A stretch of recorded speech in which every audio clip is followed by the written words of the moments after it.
Ian Taylor Hall, he came in and moved them all. 1 for 1, the deal's done. Bobby Mack let us know. Ryan Stromey lost it twice. Drake from Manning was not nice. 2 good picks, they went for Griff. Pete just had to go.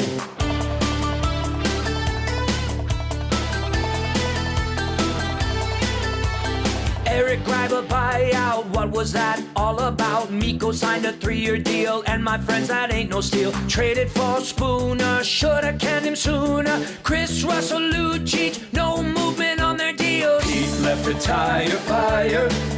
Bobby Nix is searching for the perfect person. Pete left a tire fire.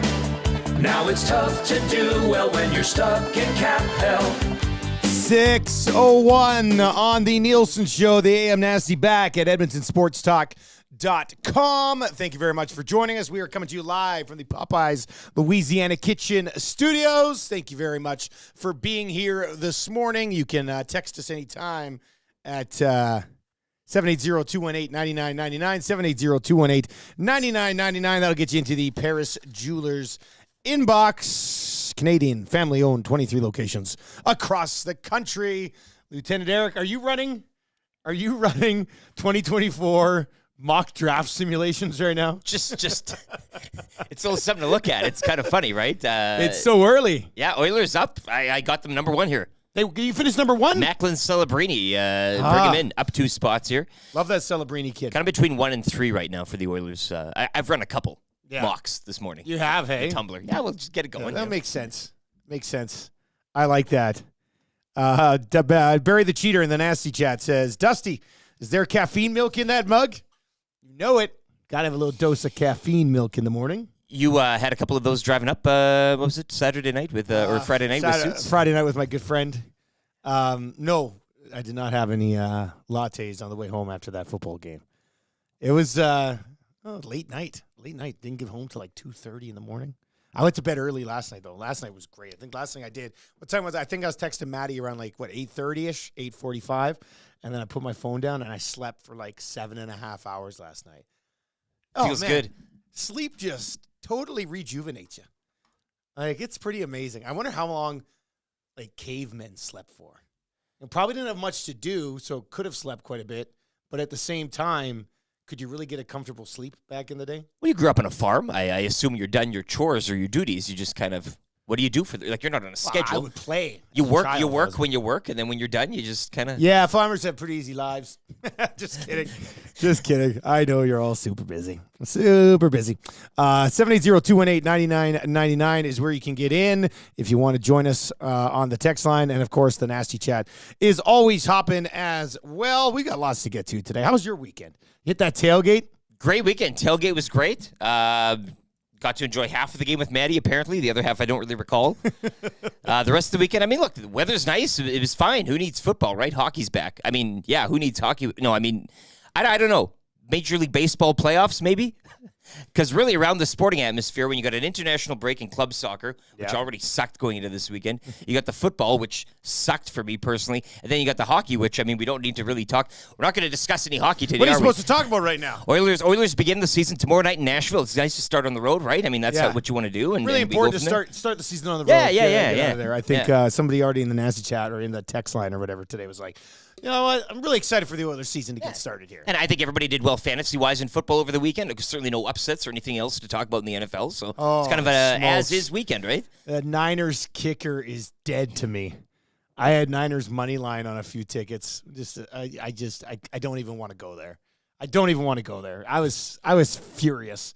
I was trying to coach hockey while that ending of that game was happening, and I didn't check it till halfway through the game, when we had the break to switch sides, and I looked at it, and I was very ferocious to the kids the rest of the way. Just like that Browns defense. Daddy lost money line. Yeah. Oh, by the way, officiating in the NFL sucks too. What? Yeah. No, that's a thing too. How dare you? We can have that discussion. Guys, Rugby World Cup was the only thing that didn't suck from the weekend. Can I guess who that comes in from? Go ahead. I don't even need to, Fergie's prostate. No. A.K.A. Ian Ferguson? This is, no. However, funny Fergie's prostate story. I'm driving with Suits and Thomas, one of our ISO directors, back up to Edmonton for the game on Saturday. We're driving Friday night. and we are streaming the CKRM post-game show, like the one that comes on after Ballsy. Oh, the other wow. one. Yeah, we listened to it for like 2 hours. Oh, wow. And the reaction was amazing. But at one point, the host goes, and this text comes from Ian Ferguson in St. Albert. And I'm like, come on, you got to be kidding me. Yes. Fergie's prostate. I said to Suits, I said, I know that guy. That's Fergie's prostate. He's like, what? Fergie's prostate was texting in to the Riders postgame show, which was just really worlds colliding to me. I was just like, what is going on here? This is what it likes to hear a text from. Nature of the text? I mean, I can't remember. I was so rattled. But, man, that postgame show is fire. After that loss, you should have heard some of the guys. Oh, I can imagine. Oh, yeah, it was quite the scene. Let's just say that. And we'll get to that as we work our way through Yeah, this we'll have to. Yeah, first segment of the show. Certainly got to have a CFL discussion. I like Sheldon calling it an association city. Hey, let's go. What's happening today? Full NBA preview. Jack Armstrong and writers from 8 different markets are going to pop by today between the hours of 6 and 9. Talking about that Wembanyama reach. Ah, yes. Dude's a freak until he gets hurt about 32 games into the season. Dropping it over above everybody. But yes, then a snap on a... He's nuts, but one of those legs are going to break. It's just, that's how it's going to work. Something's going to happen there. The dude is, he's just too lanky. Too lanky. Penner's Pancake says, morning, Nasty Nation. What is the cool bet over-under on Nurse trade proposals? 4.5? It's going to be a massive overreaction today, and we will dive into the 0-2 story, in which you could just say they're getting PDO'd to death right now. Is that what it is? PDO'd to death. That's what they're saying on the streets? I saw that. The PDO, right? Save percentage sucks. Shooting percentage sucks. Ladies and gentlemen, they're being PDO'd. That's a PDO. Yeah, so we'll get into that. Dan, Nasty Chat. Riders post-game is epic. It's epic when you've lost 6 in a row and are basically pissing away this season, especially after you lost 7 in a row to end last year. Well, pissing away a half, as well. Pissing away a game. I mean, you kind of had... Yeah. We'll get to it, I guess. Yeah, well, we'll get to it. We'll get to it. Let's lay this show out for you today. Thank you very much for being here. Tell your friends about Edmonton Sports Talk. Static free since 23. One click, and you can listen. One click, you can watch. The guy's cracking. Do you only need one more card for the main set? Is that what I saw on your checklist? I need Nathan McKinnon. Nathan McKinnon. I did get some nice subsets over the weekend. I had that mammoth deal locked and loaded for Friday. Did it get done? And I fell asleep. Oh, no. Because it just happened. Has the deal moved on? Or is we're still is talking. It still out there? Communication, the lines are still, they're still going. So we'll see if we can make something happen this week. But a few subset cards cracked over the weekend. I'm getting there. Good. It's getting very exciting now. Good. But they are making it more difficult, I think. A lot of those subsets are a lot more rare than they used to be. A lot more difficult to pull, or even a lot more difficult to track down via trade? Just to pull. It's got to be the case. What a sports card nut, huh? We're going to get into the Oilers 0-2 start here, obviously. What level of overreaction should you be overreacting at? We'll get to that. CFL playoff picture, CFL weekend. We'll dive into that just after 6:30 today, your Monday morning NFL Blitz package, plus the good, bad, and the ugly from the weekend around 6:45 today. I printed off my notes on cardstock. Look how heavy this paper is. Careful, you don't want to ruin the table. I know, I'm taking chips out of the desk. Darren Dreger is going to join us. It's a normal thing now moving forward. I happened to have some of that in the printer when I printed it off last night, and I was like, well, what am I supposed to do? It's a good way to start Not Monday. use it, right? So strong start to the week. Yeah, it is. It's nice to I feel more confident when I got cardstock paper as opposed to regular paper. Dregs is going to join us. He'll be by just after 7 o'clock. We'll get his thoughts on the Oilers 0-2 start. Are we selling the Canucks short? Are the Canucks actually maybe a decent hockey team this year? We'll get into that. I'm not sure if you heard about this, but Austin Matthews started the season with back-to-back hat tricks. And the Winnipeg Jets, 2,000 short of a sellout for their home opener with a capacity of only 15,000. So want to get into that a little bit. Cool Bet hotline of the day. 7:30 today, we've got a little announcement for you, something that we've been working on, something that we think many of you will end up likely enjoying. So we'll get to that around 7:30 this morning. Mike Tanier is going to pop by at 7:45. He will join us to take a rip around the National Football League. Kind of easy trivia for Mr. Mike's Steakhouse Casual, the casualest place ever, plus 3 questions too many for Park Mazda today. That is coming up. And then Ryan Rishaug is going to join us today. You know what that means. Timberlake rocks. Is that a mandate of yours? God, what are we talking about here? Good question. Can some of it be about sports? Yeah. All he needs to do is just get in front of people and state his case. If they had the mandate from the people, blah, blah, blah, I don't know where that information came from, but I would question it. Time for the Morning Mandate with Ryan Rishaug. This is what sports broadcasting is all about. You know what? That may be a good point, Ryan. You broke the story, Ryan. Rishaug is one giant 6'2" pile of Charmin. Yes, he is. But he will join us coming up around 8:30 today. He was on the sidelines with me on Saturday, so we'll obviously talk some Elks. And Put in a shift this weekend, old Ryan, eh? I did football game, then went over to watch the hockey game too. Yeah. I went to watch the hockey game at is it Joey or Joey's? Joey. Downtown? Aren't there 2 of them? Is there 2? Well, like there was Joey. Joey's Fish and Chips. Yeah. That's not where we went. Is that the single Joey, though? Is that I guess. Joey? I don't like how it's just called Joey. It just doesn't you and Joey, one-on-one. It was a good time, but I still don't like how it's just called Joey. All right. So, hey, a conch for a hardworking man, Ryan Rishaug. Listen.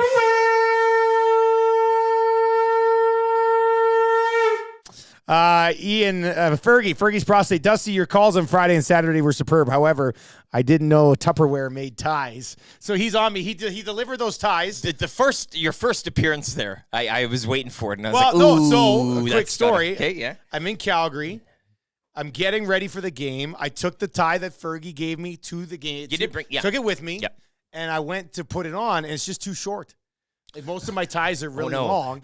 So I tied this one pretty much as short as I could, and it still was only like here. And I was just like, damn it, what do tall RCMP officers do? Right? Because it's an RCMP issue tie. It was just too short. It looked great, though. Fergie, it looked outstanding. And I was also rushed because I tried to get a nap in Friday afternoon, so I was rushed. I was scrambling. I tried to put it on. It was just too damn short, so I put on one of my long ties and went with it. So just a half I tried, Fergie. I tried. Also, Fergie, great text into the CKRM postgame show on Friday night as well. All right, it's 0-2. What's the level of overreaction that is allowed for an 0-2 start? I asked this question last night on Twitter. What disappointed you more? The Oilers getting pumped in game 1 or not bouncing back in game 2? And most of you, let me see. Let me bring up the results here. I'll bring up the results and take a little peek-see at it here because last night I think it was like a 65-35 split. 67-32. 67.5% of you said not bouncing back in game 2 was more disappointing than getting absolutely spanked in game 1. 32.5% of you on the game 1 spanking being the most disappointing thing about these first 2 games. Eric, which one surprised you more? They cut their goals against in half in game 2, right? Positive. You've scored 2 more than you did in game 1. I think maybe you play that one a handful of times over again, and the result maybe changes too. I mean, you look at the shot count and everything, and I know you were discussing PDO earlier. I don't know. I guess you got the Draisaitl quote in there, smack dab in the middle too, saying sometimes it's good to get smacked around, and everybody has a generous laugh about it. Well, and here you are getting smacked again, albeit to a lesser degree. Seeing that 8 in game 1 is always something. But again, you mentioned too the Canucks. I don't think we give the Canucks maybe a few flowers maybe they deserve over these first 2 games. So I don't know. I mean, seeing the 8 in game 1 always sucks.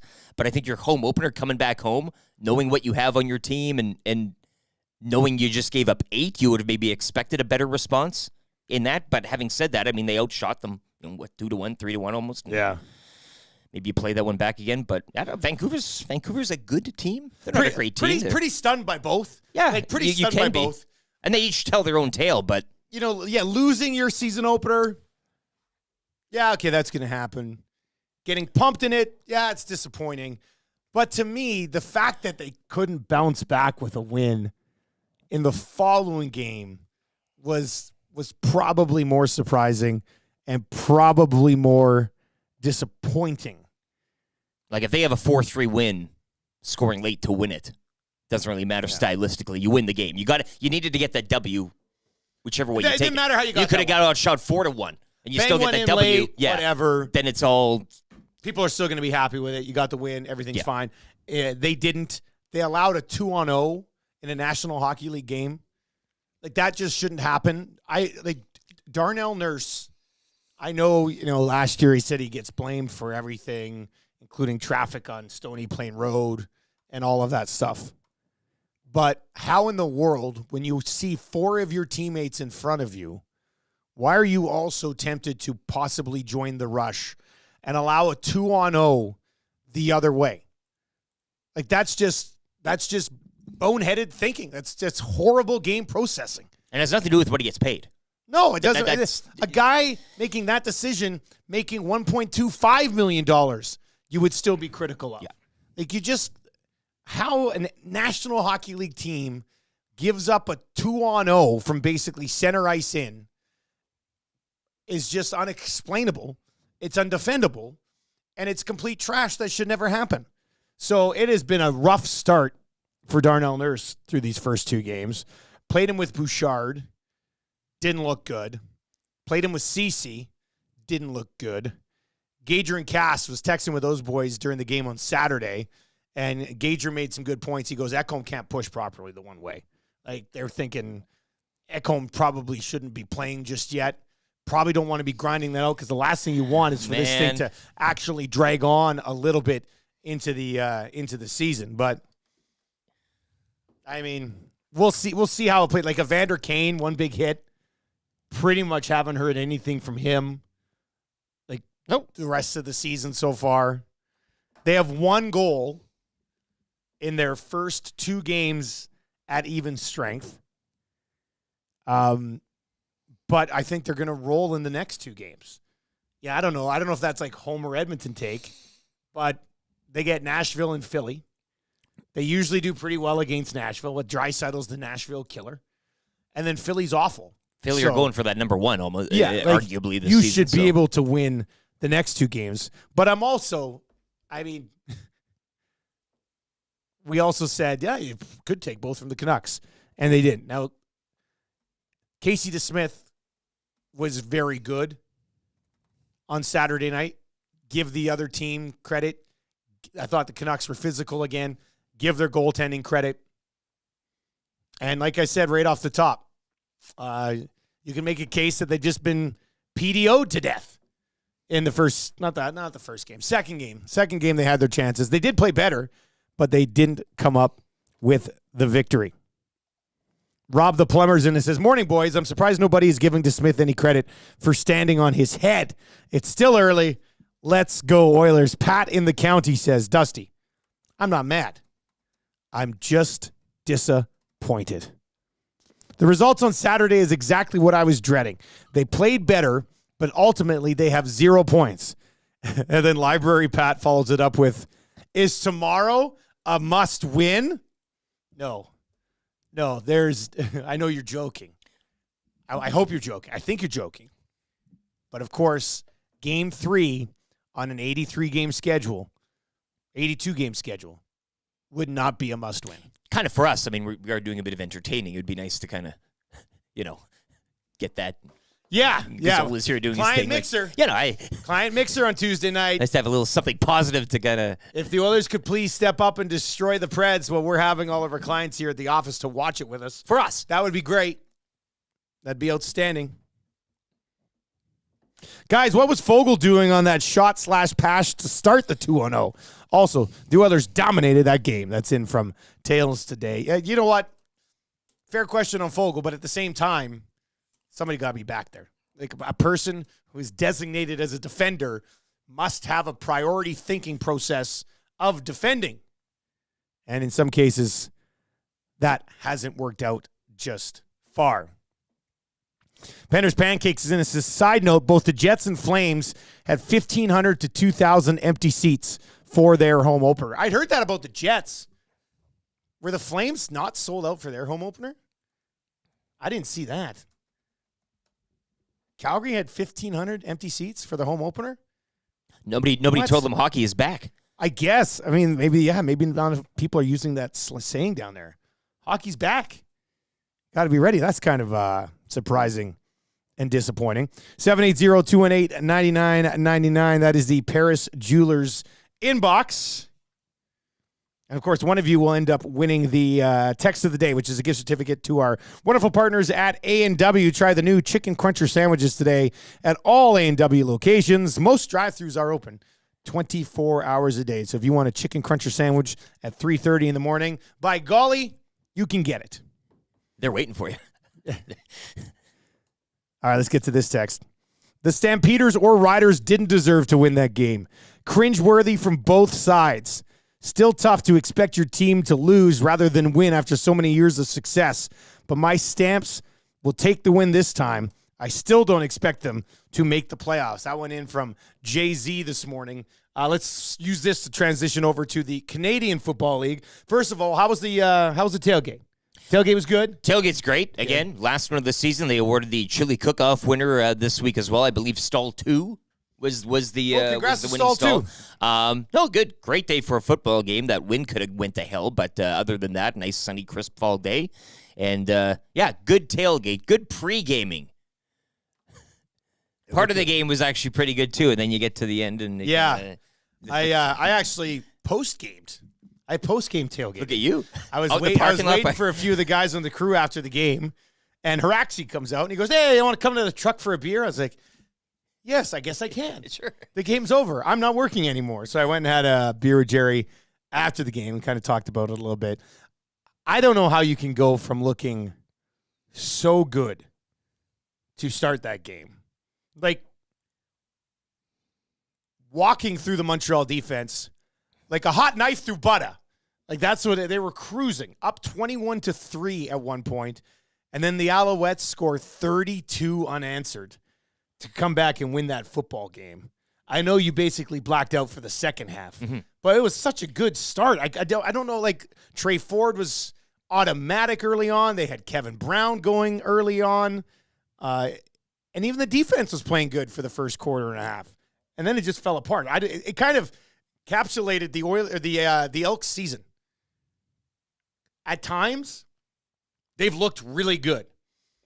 And then at other times, they look like they don't even belong. And that's what we got in that game against the Alouettes. I think they figured out early on in the season how not to lose. Now they need to figure out how to win, if that makes any sense, right? Like they've been, and you go back to that game with the Bombers as well, and that was kind of the first where you saw, this team can now put up some points and hang with the big dogs. It's just not for the full 4 quarters, and they still don't know how to do that yet. They're a team that's out of the mix. They know that going in. The Alouettes, we talked about heading into the weekend, still something to play for. They made adjustments on the defensive side of the ball. Tight knees still. But yeah, this is an Elks team that knows they're out. They're kind of planning for next year. You get it. I'm watching. You're kind of. We were there close to the sideline. I don't know. You can kind of tell the energy is kind of. The season's over, but you're still to a man wanting to go and play and all of this. But again, early on in the season, finding inventive ways to lose. Now they're kind of finding inventive ways not to win, if that kind of makes sense. I mean, having teams and being able to score points on teams, be able to drive the football against teams, all those good things you see, they just can't put it together for a full 4 quarters yet. You hope that's something now moving forward with Trey Ford, get into an off season and get this going again. But they're just it's the end of the season, and this is kind of the hilarity that ensues with it. We mentioned it on the broadcast on Saturday about like the foundational pieces that they do have in place. Yeah. Trey Ford, Kevin Brown, the receiving core. Kyron Moore has just been outstanding this year for them. Dunbar's obviously out right now, but Geno Lewis, Dylan Mitchell, Gavin Cobb is like that Canadian receiver that every team tries to have as well. On the defensive side of the ball, I'm not sure of the contract status of Niles Morgan, but that's like a middle linebacker that you can sort of build a defense around. Their secondary this year was extremely young. They basically started 3 rookies and a guy who'd also had 4 games experience and Ed Gainey all year. So, maybe if those guys are back with a year under their belt, you can see them handle different types of offensive schemes a little bit better. I think they got some athletes there. I think they're kind of just learning the league still a little bit. So I don't know if it's taking it too far to say this, and correct me if I am way off base, but I do think the future looks relatively bright from a personnel perspective. Yeah, it should. Right? I think so. that's fair. look, Winnipeg and BC are doing what they're doing. You look at what's going on in Saskatchewan, that's going to be some sort of a rebuild or a retooling or a something or other. And then Calgary right now as well. I mean, they're going to have to get things together. So I think when you look at an organization that's trending, and I kept saying this for the past 5 weeks now, but they are trending in a direction that you'd want to be in with a football fan and a football organization. So, yeah, I mean, they were kind of out of it before, 4-13. Now you're sitting into these final stretch of games, and they had that faint glimmer of snagging a playoff spot. But even having that discussion so late in the season, I think, was a bit of a win as well. So you take all that good momentum, you move forward, but right now it's just you're going through the motions in a sense. All right, what about your Riders? What about where are you at on them? This is right gonna be the sneaking in the back door of the most back door of the back doors. Like this is like a You cannot- this is like you're digging a hole under the back door to get back into the house. Like you can't. And then what are you gonna do when you get there? You're gonna travel to Vancouver or Winnipeg. They have beat the Good Lions night. and Bombers in back-to-back weeks. Yeah. Those were their last two wins, actually. How long ago was that, hey? Long time Man, ago. that was so long ago. I think know. we were going outside. It was like hot weather. You know, it's probably like 30 degrees. It's like, I don't remember that time. I said it, that Labor Day Classic game in Regina. They beat Winnipeg. It's the whole, the Dola Gala bending down for Britt Dort Bowl. And then that was it. And that was kind of where they hung their hat, and then ever since then it's been so.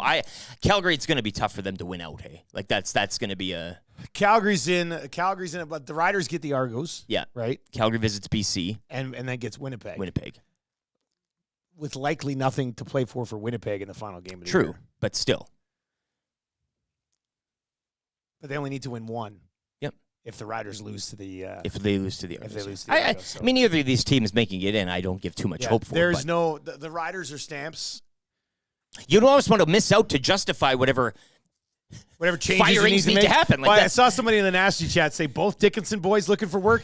Dave Dickinson's not going to be looking for work. Well, they have a It's his system. first there, year so in the it's- GM yeah. there. Like if anything, his brother will end up working for him because the vibe you get when you're listening to the CKRM postgame show is that they're going to fire everybody. Like Reynolds, O'Day, Dickinson, basically a full house clean. The Dickinson's the most. Some people go up to O'Day, and then there is that third tier that really go up to the top. But yeah, there's a lot of theories based around that and who you want gone. And Would you clean house? it's easy to say that, but then who are you bringing? What's the plan? Yeah. So I haven't seen everybody looking for firing a coach is one thing, and you can either promote from within or go get some of these exciting coordinators from around the league.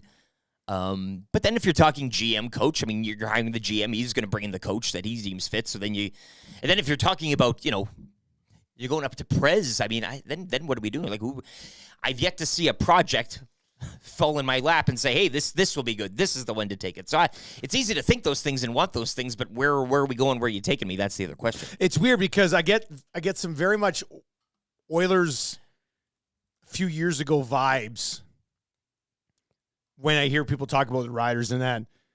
Like the Riders will just roll in to meetings and be like, if you want to advertise with us, it's $50,000 for us just to be here. Like it's like, they're the hubris. Riders. Yeah, like, yeah. It's kind of like the Oilers in this market where it's like, oh, well, like I don't know. I guess I'd say that the Riders, by all accounts, have burned a lot of bridges, which is why people are saying that they got a clean house from the top down.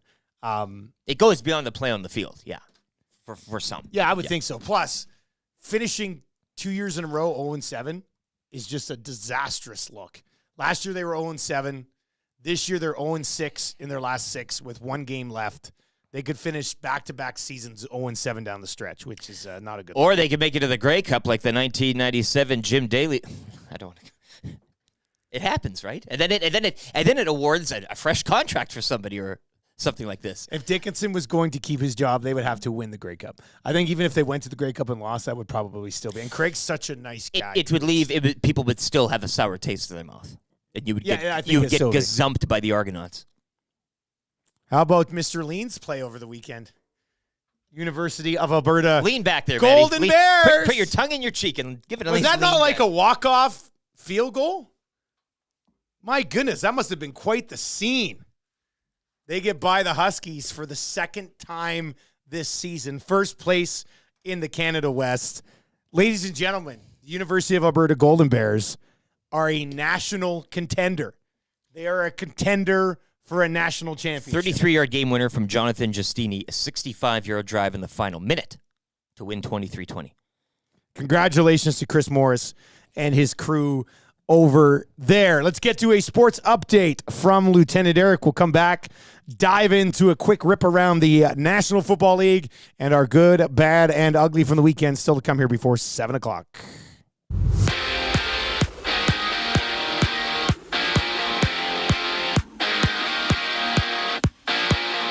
The Buffalo Bills hanging on to defeat the Giants 14-9 on your NFL Sunday Nighter. Week 6 will conclude this evening from L.A. when the Chargers host the Cowboys. You can join me for the game at the Centric Casino Sports Bar and Lounge. It'll be another chance for you to qualify into a draw for a trip for 2 to L.A. to see the Rams and Browns. The Centric Casino Sports Bar and Lounge at Centric Casino Fort Road, where every day is game day. Sticking with football, Prairie Junior playoff action yesterday saw the Edmonton Huskies fall just short in Regina, 2017 to the Prairie Thunder.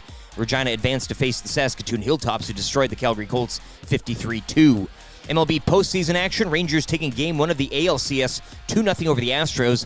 Game 2 will start this afternoon, first pitch 2:37. Game 1 of the NLCS tonight from Philly as the Diamondbacks visit the Philadelphia Phillies, first pitch 6:07.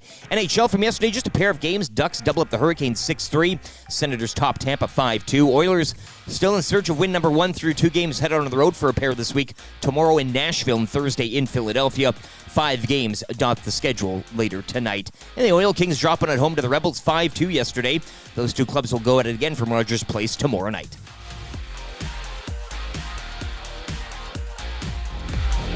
The Nielsen Show featuring Lieutenant Eric. Only on Edmonton Sports Talk.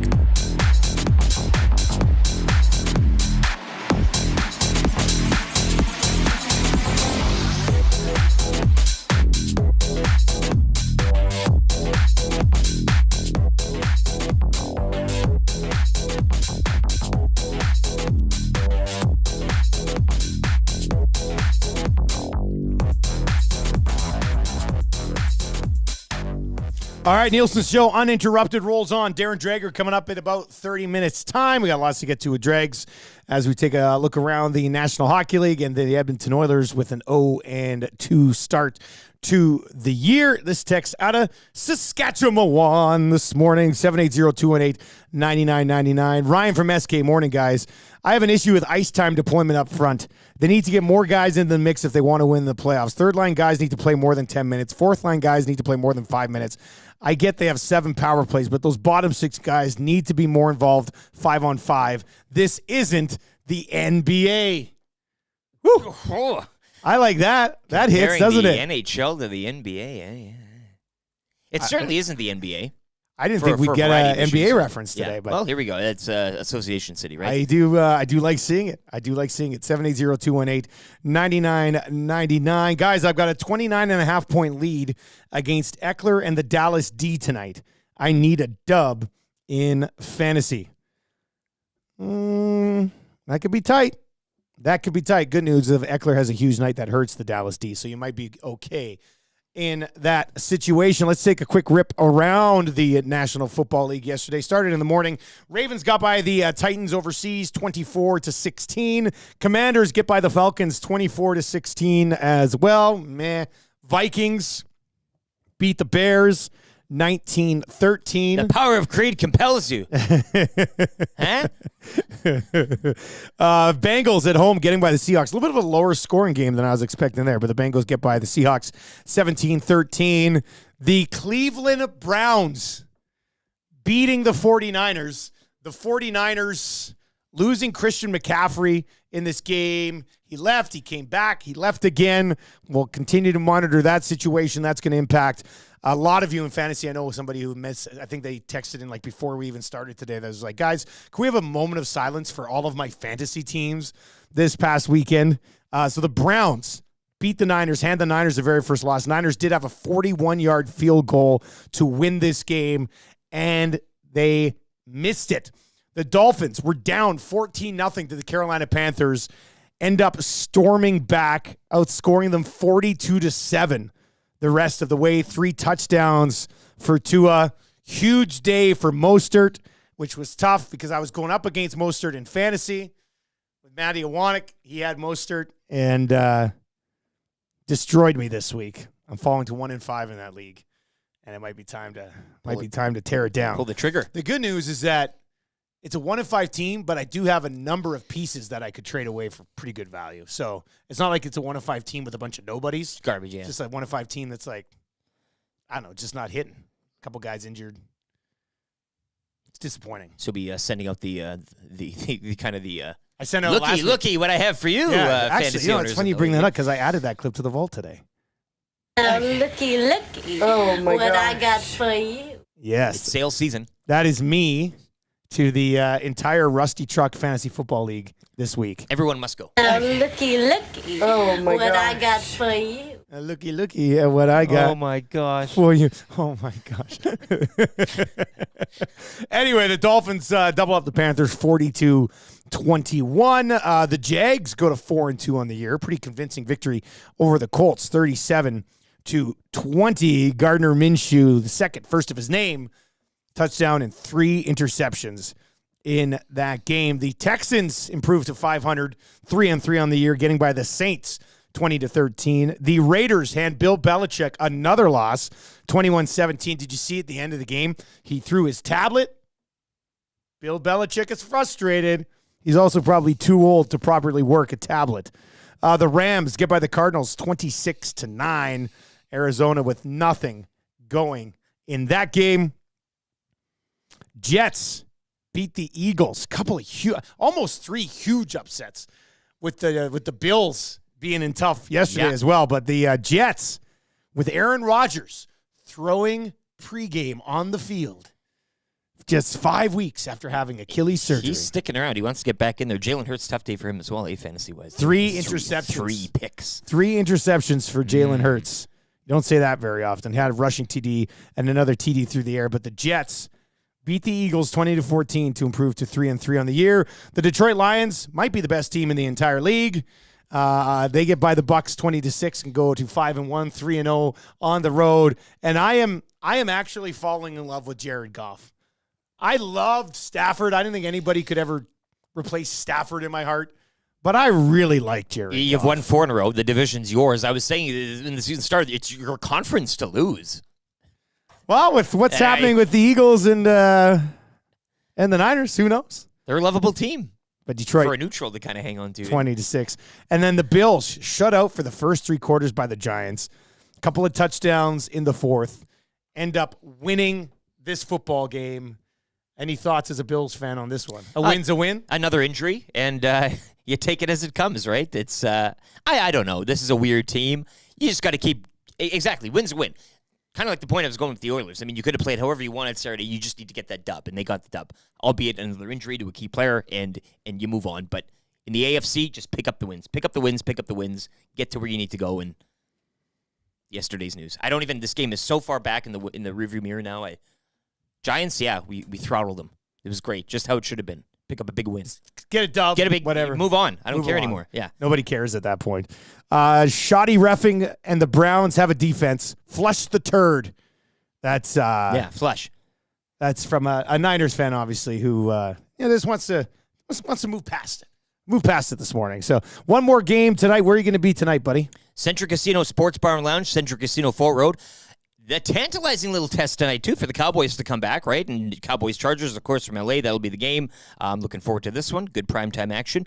We got the loaded burger on special tonight, $11.99. Your chance to get into a draw again for a trip for 2 to L.A. to catch the Rams and the Browns. That Browns defense, that stout Browns defense. But I'll be there tonight. Maybe if you have a few packs you'd like to crack or trade, that's always a go. Go see this guy. Yeah, Savage the Plumber will be there with his. Actually, I took pictures of 2 people's what they need, so I might have to go through my cards today and figure out what they need. Oh, so you're digging through your doubles. There's gonna be a couple people there that might have to. All right, Big week. Cowboys Chargers, good game. Big Join me week. tonight. I think the Chargers are going to win tonight. But we'll get into that a little bit more in the lock shop a little bit later on today. Mike Tanier is going to pop by as well. We'll get his thoughts on this game coming up here around 7:45 this morning. We'll get into our good, bad, and ugly here in just a little bit. But your comments, always welcome to the Paris Jewelers inbox, 780-218-9999. And, of course, in the nasty chat as well. And we'll get into a few more of those. Obviously, people pretty fired up about the Oilers 0-2 start. We had somebody point out earlier today that, the Edmonton Oilers, I'm usually not worried about their scoring. But now I'm worried about their scoring. I still wouldn't be. I know they've got one even strength goal in 2 games. Also, we haven't even talked about it yet, but their penalty kill sucks. They got to get the penalty kill sorted out. A lot of that will have to do with goaltending. Jack Campbell starts on Tuesday, I would think, right? Sure, yeah. Skinner's played a game and a half. Campbell's played half a game. They both have a .750 save percentage. Go back. Yeah. Go back to Jack Campbell. Get a win against the Nashville Predators. I don't think, like, of all the things that you might be panicking about, all the things that you might be worrying about right now with the Mighty Oil, I don't think you need to worry about the goals. The goals will come. We know they're ridiculous. Offensively, things are really going to start to click at some point. It's just that's the one thing you don't worry about. 5-on-5 scoring. I know it's not where their power play usually is at as far as production level, but a team with McDavid and Draisaitl, Hyman and Nuge and Kane and that's the main 5. And then You're not playing a sick Demko and a Casey DeSmith every night, right?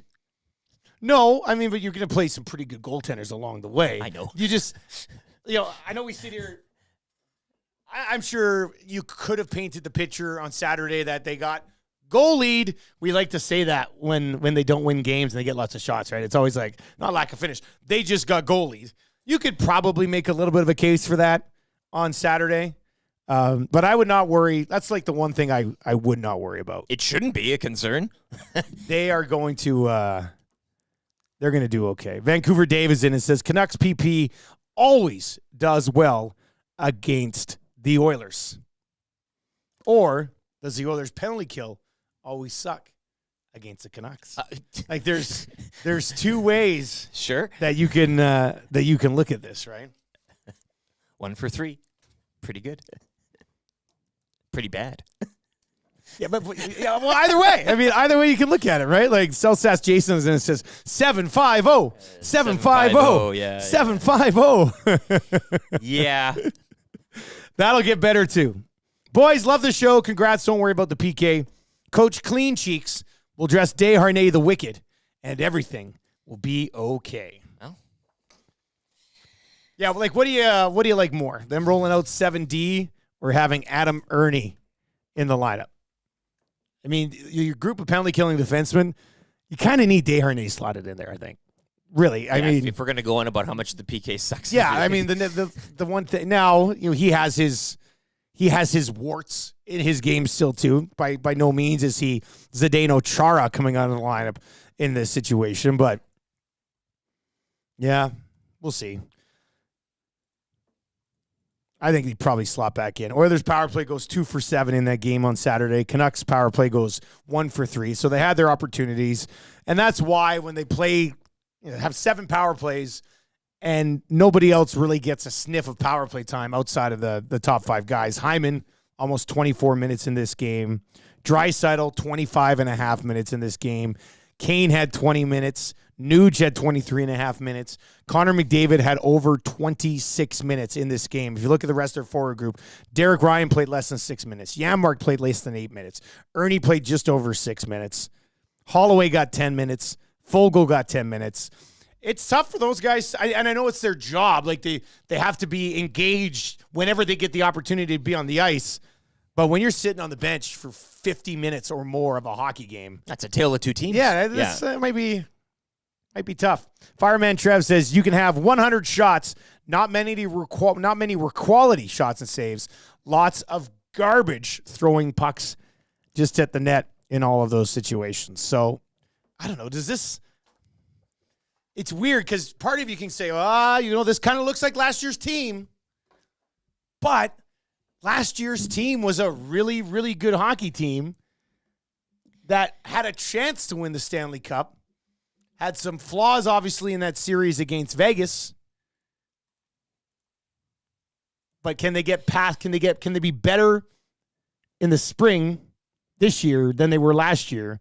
If right now this team looks like last year's team, there's a long way to go here, people. Long way to go. But Vegas 3-0 out of the shoot, 12 goals, 4-3 against. I mean, and what did we talk about in that series too? Is Vegas having a full team, and we just talked about 2 separate teams on the Oilers forward group, right? 2 separate teams on that group. Now, again, you mentioned power play time, and that can kind of get away with you in a game, but if it's going to be that same thing again where you're looking at this top-heavy group, forward-wise, and then the rest of the guys not getting their chances or whatever, and Vegas, coming at you with a full roster of offensive capabilities, albeit some better than the others, but they're rolling those 4 lines out at you. It kind of feels like to me, when you watch the Oilers, it kind of feels like they've got McDavid, Draisaitl, Kane, Hyman, Nuge, and then other guys who play when they're not on the ice. Like other guys who go out and just kind of give them a little bit of a rest. Placeholders. That's what you're kind of, basically. It's the award show and somebody gets up at their seat and somebody, Warren Fogle, you go into this or whatever. Don't screw anything up. You just go out there and don't blow it and then get back. I don't know. I mean, I guess that's how it will always be when you've got that high-end skill. But maybe not. Maybe that's not how it should be. Your thoughts on all of it? 780-218-9999. 780-218-9999. Dougler, Southside Jason, Vancouver Dave, Red, Fergie's Prostate, Dex. Keep the text messages rolling in as we work our way through the show this morning. Let's get into our good, bad, and ugly from the weekend, though, Lieutenant Eric. Where are you going for your good, my man? Well, I'm going back to the NFL, and Kirk Cousins and the power of Creed certainly does compel you. The Texas Rangers picking up a win in the ALCS Game 1 over the Houston Astros. And then Kirk Cousins with the admission that what was it, a little bit of Creed in the locker room will cure what ails you, as the Vikings pick up a win. Kirk Cousins basically said they listen to Creed and then they go on to win. That's the formula you're looking at here. And I think tomorrow, if the Oilers, down Nashville way, they say, hey, it's a bit of a, afternoon, and then you got Creed coming out of the door. Can you imagine that? An Oiler player is on the mic, and then you hear this Creed as people are coming in and out of the team locker room. Might give them some good grace heading into this road trip. But my good, Kirk Cousins, the Creed admission, it's a beautiful thing. Creed must just be printing money right now. Like, they're going to be more popular now than when they were actually playing music. They're going to start planning annual cruises. Why not? Right? Instead, just they can do anything right now. Week. They're so hot. That would be pretty good. I'd have a lot of time for the Creed resurgence that we've been trying to push through for the last 12, 13 years. Now, do you need Creed to beat the Bears? That's another question. But you can...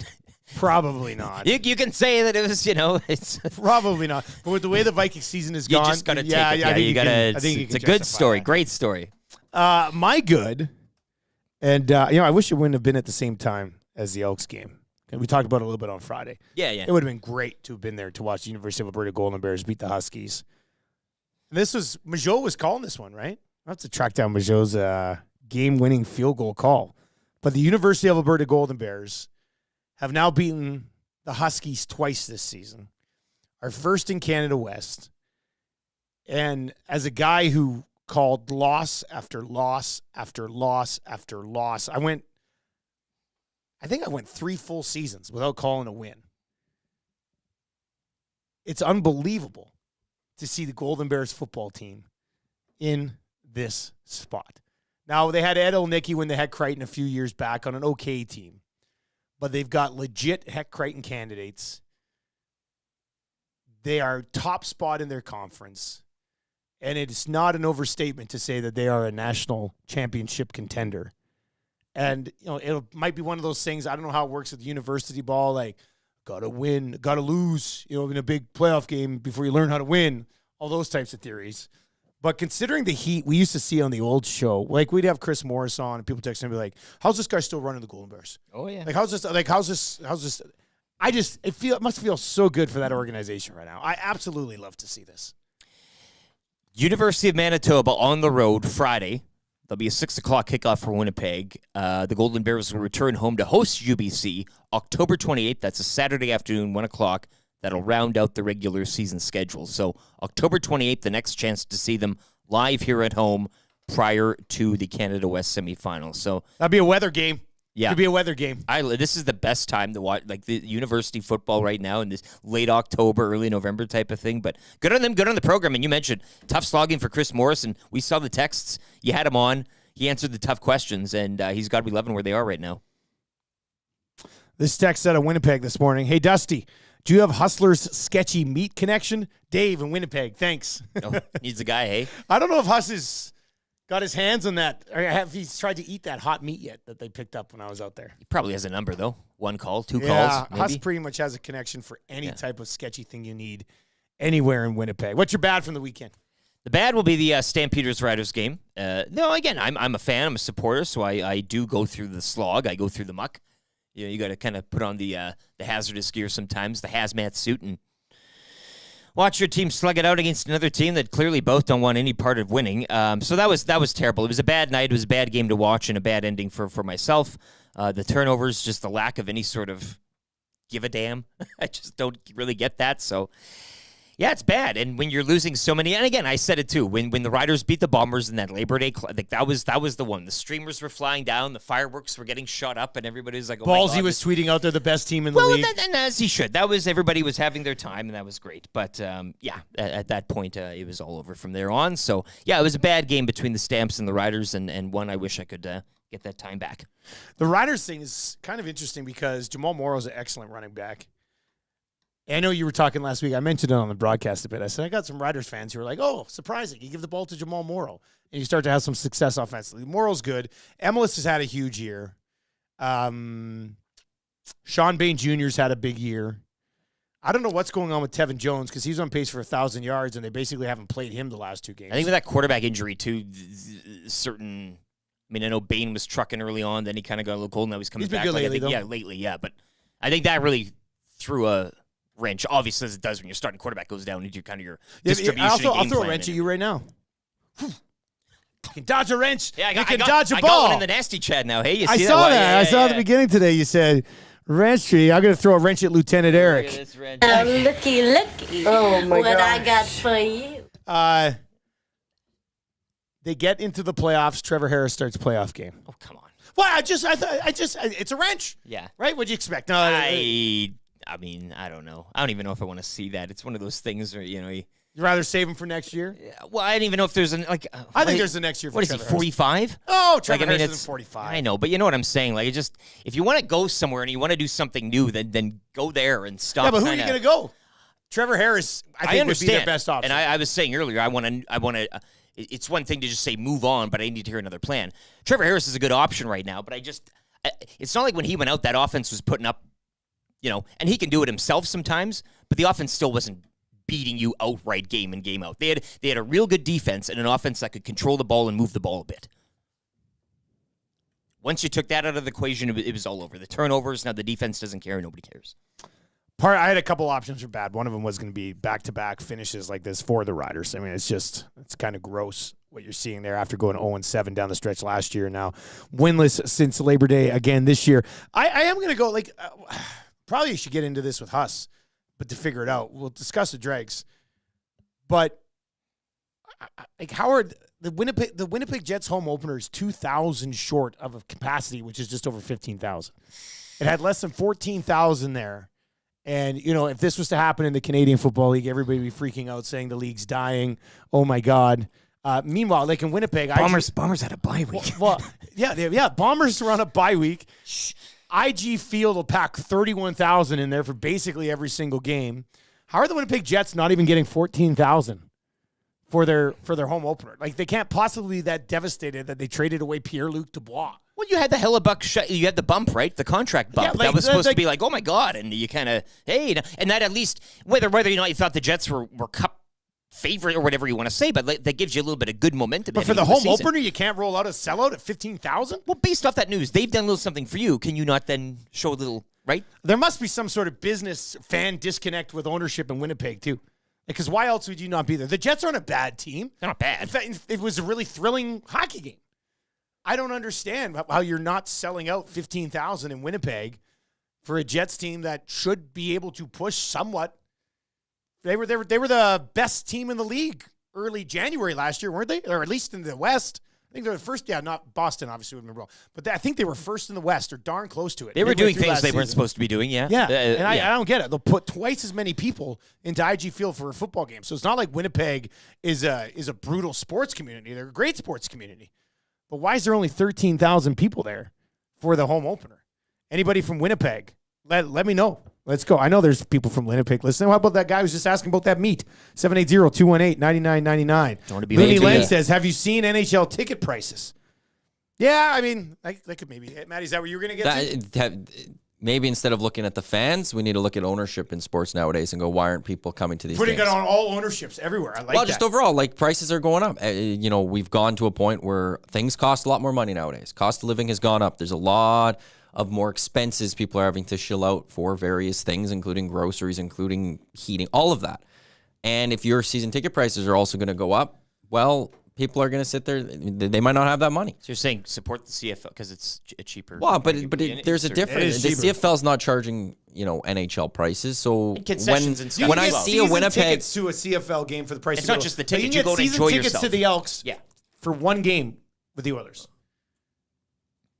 which is crazy. Yeah, but so for the Jets, I look at it and I just go, okay, not why didn't people show up? Why are tickets at the price that they are? Why do the Jets ownership group, why is it set at a price that's too expensive for their market? To see Connor Hellebuck.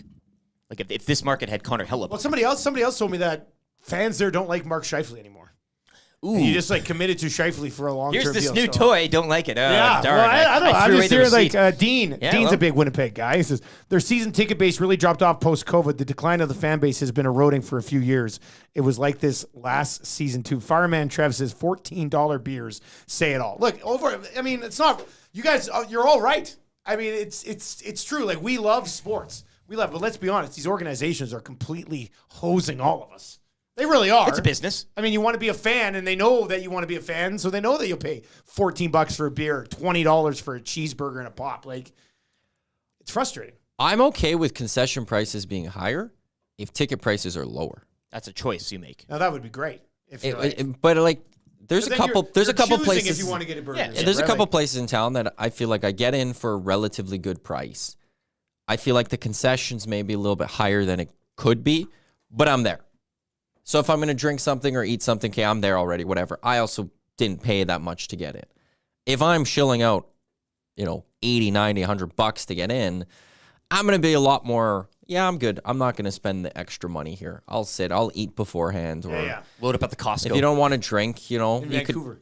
You could pre-drink or, edibles or things like that. There's ways to get you through Listen it. to the druggie. Wow, but it's just there's so many different ways to get through it nowadays that you don't have to spend the money with them. But as long as prices are lower, I don't care what the concessions I want people are. still to sneak in Mickey, old school style, in your sock or something. What's Mullet Arena hold here? We're in Association City. 5,000?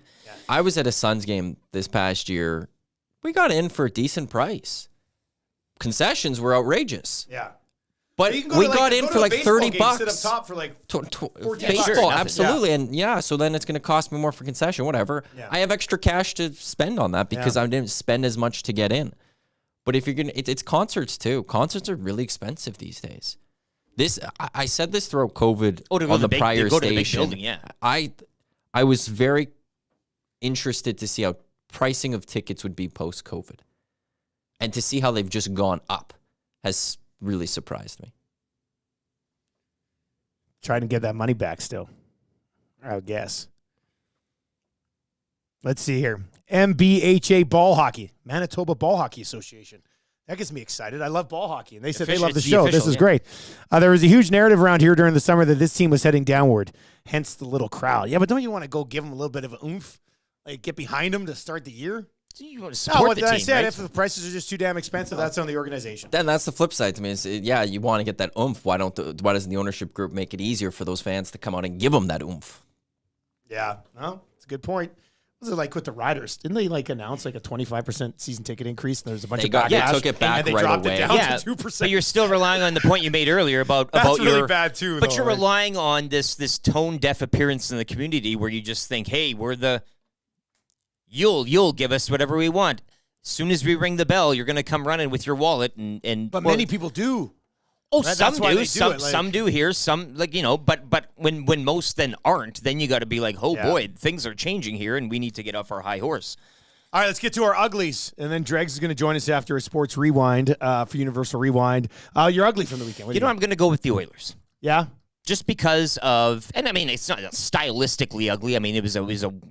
They didn't get spanked again, but again, you heard the talk, and Draisaitl was smiling, and it's good to get smacked around a couple of it's fine, but and then it's the home opener. You drop the home opener after losing 8-1, and again, I just would have said like the Bills, you get the win anyway. I wouldn't have cared how you got the win, if you got a shootout win or however it took, but you didn't. You lost. You're 0-2 out of the gate for a team that we've been parading around a parade route for the Stanley Cup. So I think that's an ugly opening weekend for the Oilers, albeit not the ugliest of losses, But the fact that they just lost and are now 0-2 to start the season is ugly.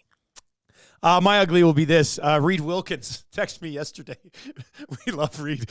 Reed texted me, and Reed does a post-game show. Of course, we got our post-game show. Great turnout again. Everybody, thank you very much for joining Tommy on Saturday. But Reed texted me yesterday morning. He goes, first caller last night said trade Leon for a first and DeSmith. And I mean, there's overreacting. Like, there's overreacting to an 0-2 start. Of course there's going to be. It's Edmonton Hockey Mad Market. So there's overreacting. But then there's just being absolutely ridiculous. And that's ugly. That level of overreaction is absolutely ridiculous. You're right. It's supposed to be McDavid in a first. They're underdoing this. Starting a little low there, eh? Trade. Start low and work up. Trade Draisaitl and a first for Casey DeSmith. Ladies and gentlemen, hockey season's back. Is that not exciting? Oh, my goodness. You send that into us, not only we will block you, we'll kick you off of the live audio stream. Boom, done. You can't even listen anymore. Let's get to a Sports Rewind with Lieutenant Eric Darren Dreger, TSN Hockey Insider, scheduled to join us coming up here just after 7 o'clock.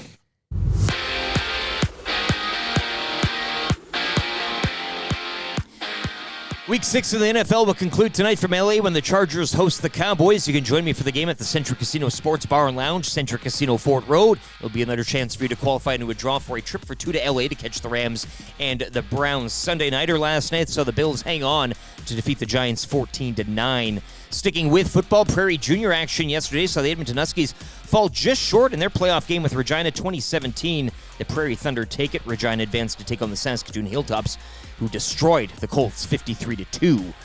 MLB postseason action yesterday. Rangers take Game 1 of the ALCS 2-0 over the Astros. Game 2 will go later this afternoon at 2:37.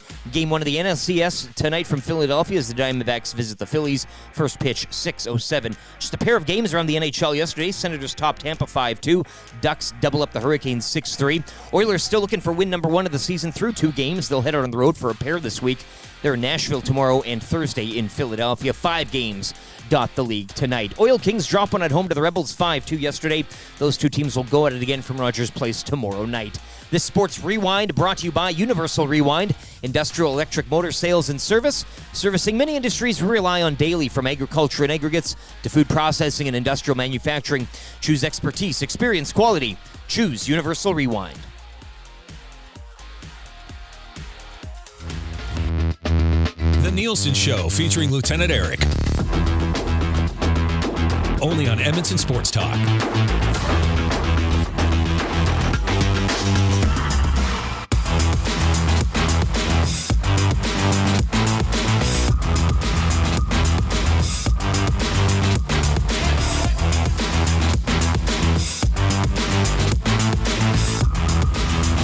7:03 on the Nielsen Show, coming at you from the Popeyes Louisiana Kitchen Studios. We've got lots coming up. Big announcement at 7:30 today. 7:40, Mike Tanier is going to Popeye as well. Rishaug will join us for his weekly mandate around 8:25 today. Of course, more of your text messages to the Paris Jewelers inbox, 780-218-9999. And you can hit us up in the Nasty Chat on YouTube this morning as well. Our next guest, Darren Dreger, brought to you by our great partners over at Pro-Am Sports, your go-to source for all of the new Oilers Heritage Classic gear, from jerseys to hats and everything in between.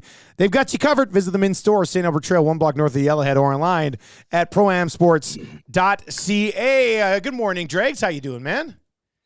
I'm doing well. A bit of a tough weekend, I'm not going to lie. Not hockey related, so let's just clarify that. Okay. I annually go up and help a buddy in Muskoka. So first world problems here. Put the docks away. Right? He's got a beautiful cottage. Yeah. So, it's a good weekend because, you watch some hockey, you do all the things that a group of guys normally does, but it clearly symbolizes the end of the cottage/cabin season when you drag the docks in. So that's what we did. So winter can start now. Do you get to use those docks during the summer, or are you just guy who gets brought in to put them away? Yeah, a little of both. Okay. I have my own lake property in Manitoba, so this one is more of a social event, just helping a couple of buddies. But historically we've we've had some pretty good times at this cottage over the years. I chuckle because of some of the nonsense that has gone on. But I'm making it sound a whole lot more laborious than what I was going to say. It was a good time. 3-4 guys helping, 2 guys actually in the water. I'm not one of those 2 guys. I'm on the land and I'm just barking orders. So it was light lifting. Not a bad gig. Does the place in Manitoba, do you have your own docks that you have to put in and take out every year? Yeah. Yeah, and that was an ordeal, Dusty, to be fair. And I do it because we leave late August every year. I have to do it, in the prime parts of the later part of summer. But I've got a dock system that actually comes in pretty easily. They're on wheels, so you can roll them in and roll them out. Oh, nice. The problem that we had this year, I'm a spoiled brat because I also purchased a boat lift. So I put my boat on a lift. Yeah. So I can electronically lift it in and out of the water. But getting the lift out of the lake is a bit of an ordeal. So that took us probably the better part of 4 or 5 hours, I would say. Yeah. In August, me and a buddy to get it out. All of the extra work is the reason I'm never going to be lake property guy. I had to go and suck up a bunch of leaves in my backyard yesterday for like 45 minutes, and I hated it. I hated it. So. Yeah, it's not for me. All right, we've delayed it long enough. The Oilers have started 0-2 dregs. I'm sure that's going over very well here in Edmonton. Now, teams are going to lose 2 games in a row at some point in the season. Just happens that it's right off the bat. And we were asking people earlier, and you can chime in now if you want, 780-218-9999. What surprised you more, getting pumped in that first game of the year or not bouncing back with a victory in the second one? Yeah, more that they got absolutely throttled in the first game, 8-1. I did not see that coming. I did not see how porous and how challenged the Oilers were going to be from the top man down, right? When you see 2 goalies give up 4 goals each, automatically, if you didn't watch the game, you're going, okay, well, this was a goalie issue. Yeah, defensively porous, 100%, of course. But how does each goalie let in 4? And it wasn't that. You guys watched it closely. Yeah. It was just a collapse. And I always think it's a bit too cliche to suggest that, you took your opponent too lightly. I don't think that was the case at all. But from afar, it did kind of open my eyes a little bit when I look at the Vancouver Canucks. Maybe that team isn't getting enough credit, right? But I think you have to balance both ways. The Vancouver Canucks are not 8-1 better than the Edmonton Oilers. That's nonsense. It'd be absurd to think that even for a second. But they serve notice to the rest of the league, not just Edmonton, that, hey, they are going to try and contend for a playoff spot. They do have good players. So then you follow it up with a much closer game, but you still find a way for Vancouver to win that one. And that definitely leaves a mark on the Oilers, but it's just cleanup duty now, I think, right? The offense is going to be there. Maybe it sputtered a little bit coming out of the gate, but it's the grade A chances that Edmonton gave up in those first 2 games. Yes, the goals against are concerning.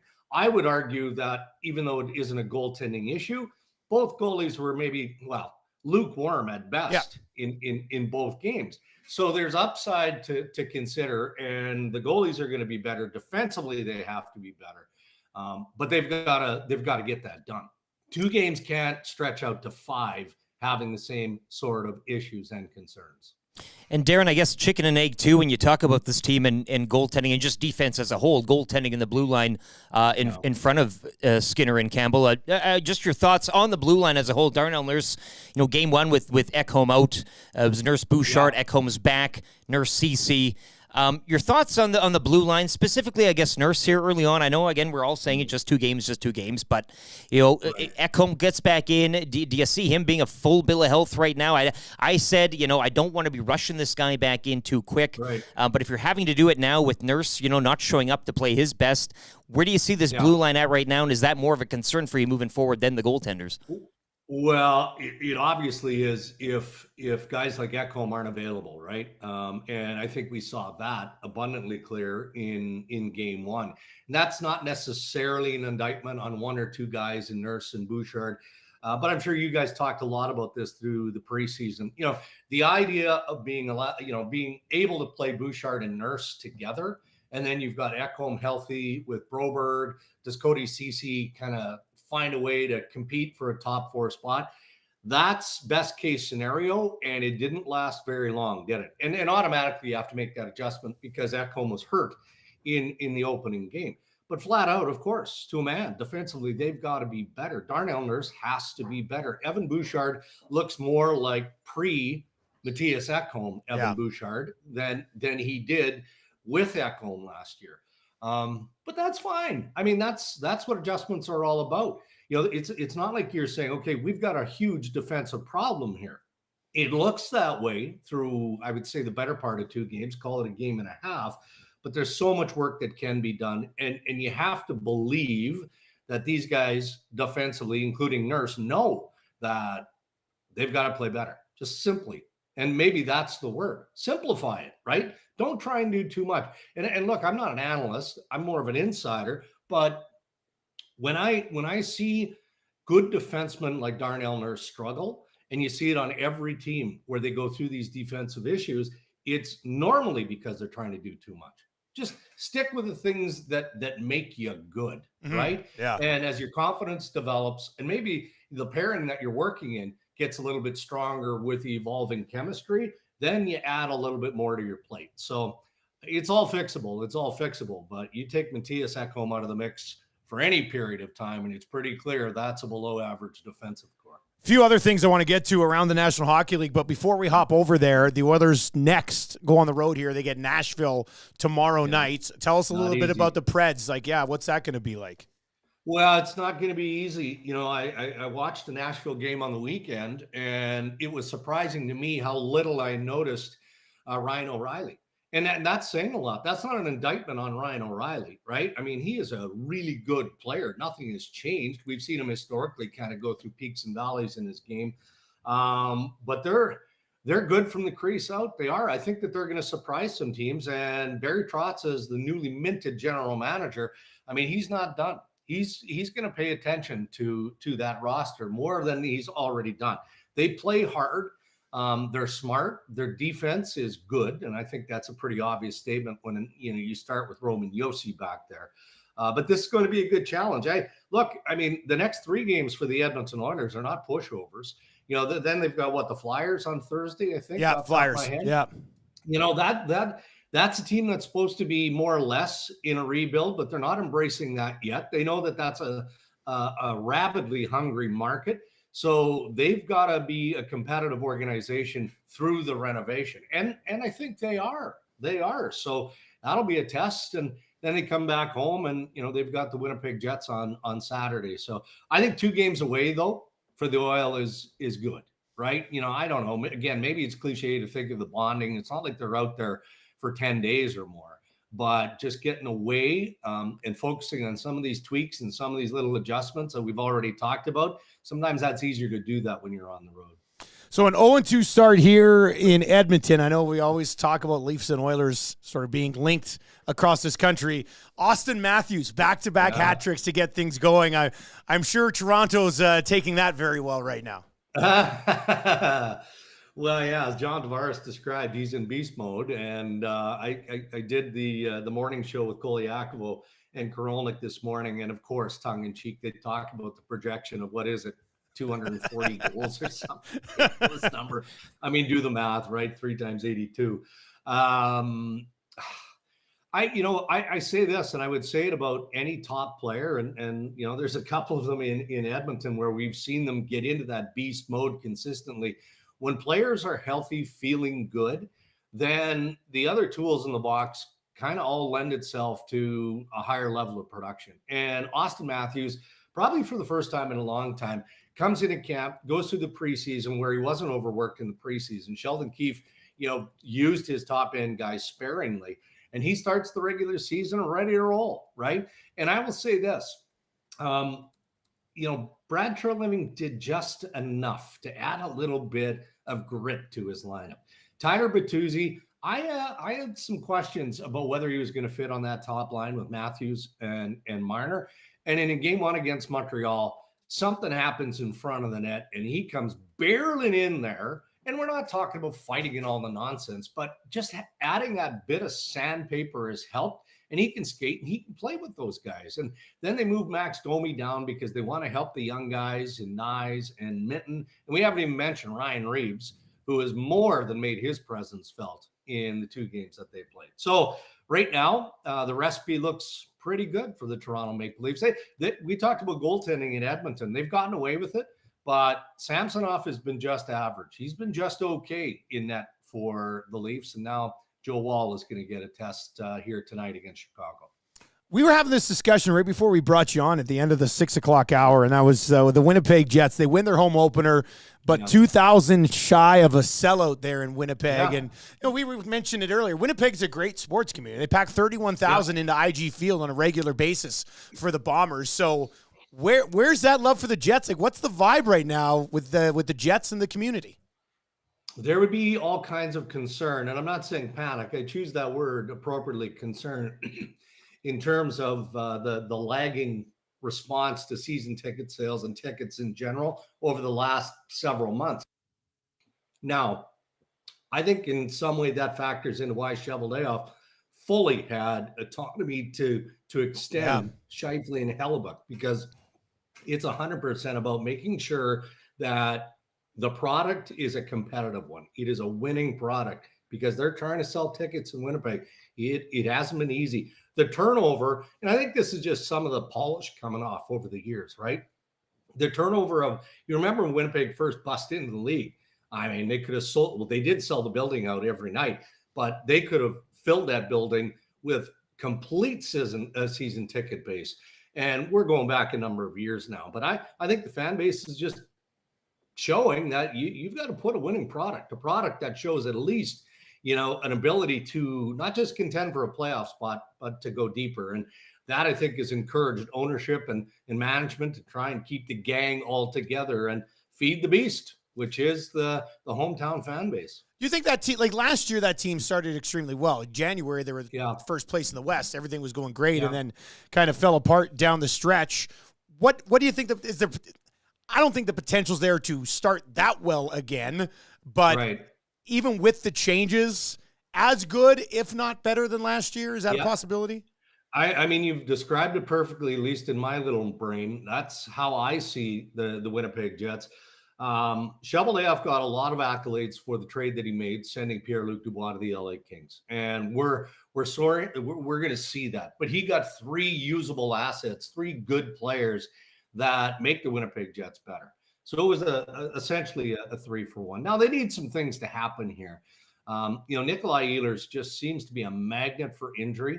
If he can stay healthy on that line with Niederreiter and Cole Perfetti, and Cole Perfetti can take the next step in the evolution of his NHL career, and there's a lot of responsibility now. He's the number 2 center in the NHL for Winnipeg. So if he can feed off the experience of those 2 guys, I think that line can be a difference maker. And Scheifele's going to do what he can do. They've got the pieces there, including a Vezina Trophy winning goaltender, and their defense is pretty good. Like, I'm looking at Logan Stanley, who's in and out of that lineup, right? And I mean, there are teams around the National Hockey League that would love to get their mitts on this guy for a number of different reasons. So they like the depth that they have pretty much in all positions. I think they're better, but time will tell. Dregs, as always, man, really appreciate it. Good seeing you. And when you go back out to put the dock in again, when's that happen? Like early May? Is it May? Yeah. No, it's normally in April. It gets challenging because the regular season is wrapping up and the playoffs are just coming. So, and I have people in Manitoba to put my docks in. Oh my God! Wow. We have people. Jeez, dock people. It's the dock people. It's the Dreger entourage. All right, Dregs, we'll talk next week, man. Have a good one. There you go. That's TSN Hockey Insider Darren Dreger, big dock guy. God, anytime I hear dock guy, it makes me think of Phrase. That's the first thing. That's where all our minds went. Hey, is Phrase on the hangout this week? Have you booked Phrase yet? Let's see what. Met him last week. Yeah, so like next week maybe. I want to see Phrase all the time. Honestly, I got to talk to him and see how much he wants to come in. I think one phrase a week would be fun. Well, I would love that. Just for office right morale. now, it is half a phrase right now, so you kind of people like I love everyone that we've had on. I don't want to ask people too much. Yeah, that's true. Because they're giving us their time right now. Yeah. But so that's where I have to have the chat with Will and be like, how much would you like to do this? I think there's one guy that has time, though. He's the one. Well, yeah, because I don't think he does anything else. But if he legit was like, I'd do it every week, I would be like, Kate, lock it in. We're doing it every week. Because we got Gager every Thursday, right? He's on every Thursday. Yeah. So, yeah, I would love to have Will around more. Yeah, it'd be great. But I don't want to over-ask him and, like, push him too far. But we still haven't determined if he does anything else, right? I know, and what's great is I'm not worried about talking about him right now because there's no chance he's listening. Yeah, that's the best. Right? He still doesn't even listen to us. No. Yeah. Oh, yeah. Praise is the best, man. What are you supposed to do with this guy? Oh, I love it. All right, hit us up in the nasty chat this morning. Or, of course, you can text us, 780-218-9999. That is your Paris Jewelers inbox. Joe Belineski says, Drag's making that dock money. You know you've made it when you have dock money, Sweet right? dock money and a dock team. Dock like a Formula One team of guys that put the dock in and take the dock out. They all get their little uniform on, right? They all parade out under the thing. Where do you store a dock? Like, do people buy dock sheds or do you put it under a tarp? Yeah, but you could also do it just on land, tarp it up type thing. So just put it right next to the water and tarp it up? You don't keep it in the water. How come nobody? Okay, well, let me ask you this then. How come nobody's created a dock that can stay in the water during the winter? Because there's probably not a big market for it. I'm assuming. Why not? I don't know. It sucks to have to put it in and take it out. But you're only dealing with like Canada, you know. I don't know. I feel Maybe I'm completely off on that. You're telling me we can't carry an industry just in Canada alone? Look at Timbits. Generally, there's a reason there's no CFL video game. Yeah, don't even get me started on. Oh man, I would love to. CFL video game brought to you by the 365 dock. You could stay in your, the dock industry and the CFL video game come together. And the EST next venture we do, when we get to Shanks and we build that up. Yeah. After that, we launch the CFL video game. We get into the video gaming Don't world. tell about the big announcement. Yeah, man, we got a big announcement coming up here in like 9 minutes. You just spoiled it. Surprise! Edmonton Sports Talk's launching a CFL video We're game. making the game. Yeah, yeah. YouTube Trev's coding it. He's coding it. He's been working feverishly. He's doing all the only 9 teams. So yeah. Guys, the ice will destroy the dock. Well, that's what I mean. It's 2023. How can we not design a dock that ice won't destroy? I don't understand. we still have roads that don't. It's just. Yeah, but it can't be. This is our limit as humans. This is we're not getting any. You nailed it. When our roads are what they are after every winter and stuff, should be until we figure that one out, we ain't figuring out docks. Yeah, scientists have a bit of a. Lance says you can't make a dock that survives the constant shifting of ice. Well, so in the ice, it's going to go back and forth. If it goes back and forth on top of the water all bloody year. You haven't watched a lot of nature docs, have you? Of like what I watched water that and stupid ice and all of that chimpanzee could one. do, and what it could do to this world and to various items and like things. Poor description there by me, but. No, I guess I haven't watched that one. Well, it's just all over, like how rivers can take away land, like, and how destructive water/ice can really be. And then people are bringing up the snowmobiles. President in the nasty. Yeah, I see Brezzy. Brezzy is beauty. There are lots of things here that I don't think we've just hit the tip I guess I just don't have enough knowledge of winter. Have you taken one out or put one in yet? You got to get down there and get your hands dirty, and No, I've done some work in the summer land. in like rivers in water. Like I worked on this farm one summer, and our intake for the irrigation system kept getting buried in the silt in the river. Yeah. So I'd have to spend a few hours like once a week in the river trying to lift this thing up. I always thought I was going to get sucked down the river. And I was always scared. Well, we should have just put a dock out there. Could have walked right out. You could have. There you go. But then when it got too cold, you'd have to take it back. Lance says, go change your furnace filter, Dusty. Surveyor Brett, yeah. Well, I guess I'm never going to be a dock guy because I'd be like, I'll get the dock out in December. Then you go out, I'm sitting there hacking it, trying to chop the ice around it. I guess it could be a career thing. Like, you could have a dock come up with some new material, right? A flexible dock, like a rubbery dock. I don't understand, well, yeah, like it doesn't freeze, like a kind of like a flexible rubbery type of. I don't know. We're not going to solve this today. Yeah, I know it's not. You have a dream, it's though. It's not a today issue. Yeah. It's just like put it on the back burner. Put it on the something we can talk at the meeting after we do the video game. We'll figure this out. But I would also say, I think considering the dock is important to holding on to your boat, which is kind of important, I think you take care of the dock because you don't want to be coming out one morning. You've ruined your dock because you left it out all winter, and your boat's in the middle of the lake. Well, Shanzi said the only way to do this is build a pier with concrete.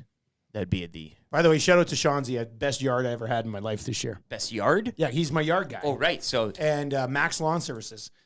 My yard was unreal this year. I had one of the best. You can't brag about it that much. well, You that's can, the thing. he can brag about it. He can brag all he wants about it. You could give him all the credit. But I am giving him the credit. I know, but I'm giving him the credit. I'm not trying to. I'm not pretending that I did my yard this year. Yeah, I'm just saying you're right though. I can't get mad at you. I can't get because you're gone all summer. I am gone all summer, so I can't even get mad at you. I'm gone every weekend. Lawn care guy is essential. I don't want to have to put that on my wife all the time. But yeah, you're right. It's tough look for me to be looking at everybody else's yards this year and be like, oh, not as nice looking as my yard. Tough one to deal with. boys, Lake of the Woods, Northern Ontario, Northwest Ontario, docks are permanent. You don't take them in and out seasonally. Okay, but does that lake freeze? I said, yeah, we'll have to get more on that. Would you be up for building a concrete? You'd pour concrete. Nielsen concrete piers, and there's your lake pouring. The dock is for a boat to come in. Why don't we create something like it's like a dock that it's just like one panel, and then it's remote controlled. Somebody said you push a button. And you push a button, and it just takes you out to your boat. And then you just push a button, and the dock comes back in. Like Cardinals football games. It's just one panel. Yeah, one button. Yeah, exactly. I don't know. Can't we go there? To Huffy the Clown quickly, because he asked, as I said, if the dock is frozen, I doubt the boat would float away. What I meant is you don't want to ruin your dock, and then in the middle of the summer, you've destroyed your dock, and then the boat floats away. So I guess boats have you to want come off take the water care too of in the winter. Like everything. Oh, 100% they do. Unbelievable. If you're taking the dock in, then you're not going to leave your boat out there. Again, it depends on, like my brother's in-laws, they have a place up north. The boats just, the dock just comes up on their land, and the boats get put away. That's what we need. An Edmonton Sports Talk, Quonset. Why not, hey? Yeah. We should get an EST cabin. Oh, wouldn't that be great? First, we two should locations. Get the cabin to sponsor EST. Then we can get a cabin. First, we fix the roads, make the CFL video game, get the docks, then we get the cabin. Imagine if we do that here all winter, but then in the summer we go do it at the cabin. And we do the shows at the cabin during the summer. Hey? Can we call it a cottage? That's not an Alberta thing. Camp EST. Why not? They're cabins in Alberta. Okay, why? They're cottages out east. They're cabins here. I don't know Is why. this an elite status thing? I don't know why, but we keep that regional. Yeah, but I'm not saying cottage here. I'm not going to be that guy here. No, Who says cottage? Nobody says cottage over It's here. out east. Okay, but we're not those Easterners. How lame is this though? Let's go up to cabin country. That doesn't sound near as good as the cottage country. That's what we'll go to the lake. Going to the lake. I guess that's what we say. But Camp Edmonton Sports Talk would be great. Would that be something? Bunk beds, the whole bit. You're reading ghost stories. Like I'm reading ghost stories. HR Daddy comes down, And then they wanted us to go to a station that had static on it. Oh, we would still be static free from out there as long as we had internet. That's true. You're right. We could we'd all have our own roles. So someone could take care of the lawn. Yeah, swimming lessons. We got a lawn guy. I got a lawn guy. But he might not want to drive out. Oh, okay. I'll deal with the dock if I need to. Okay. I'll chop fire pit there. We could get a hot tub out there. I'll get a chainsaw. Tommy's the counselor, though. Hey.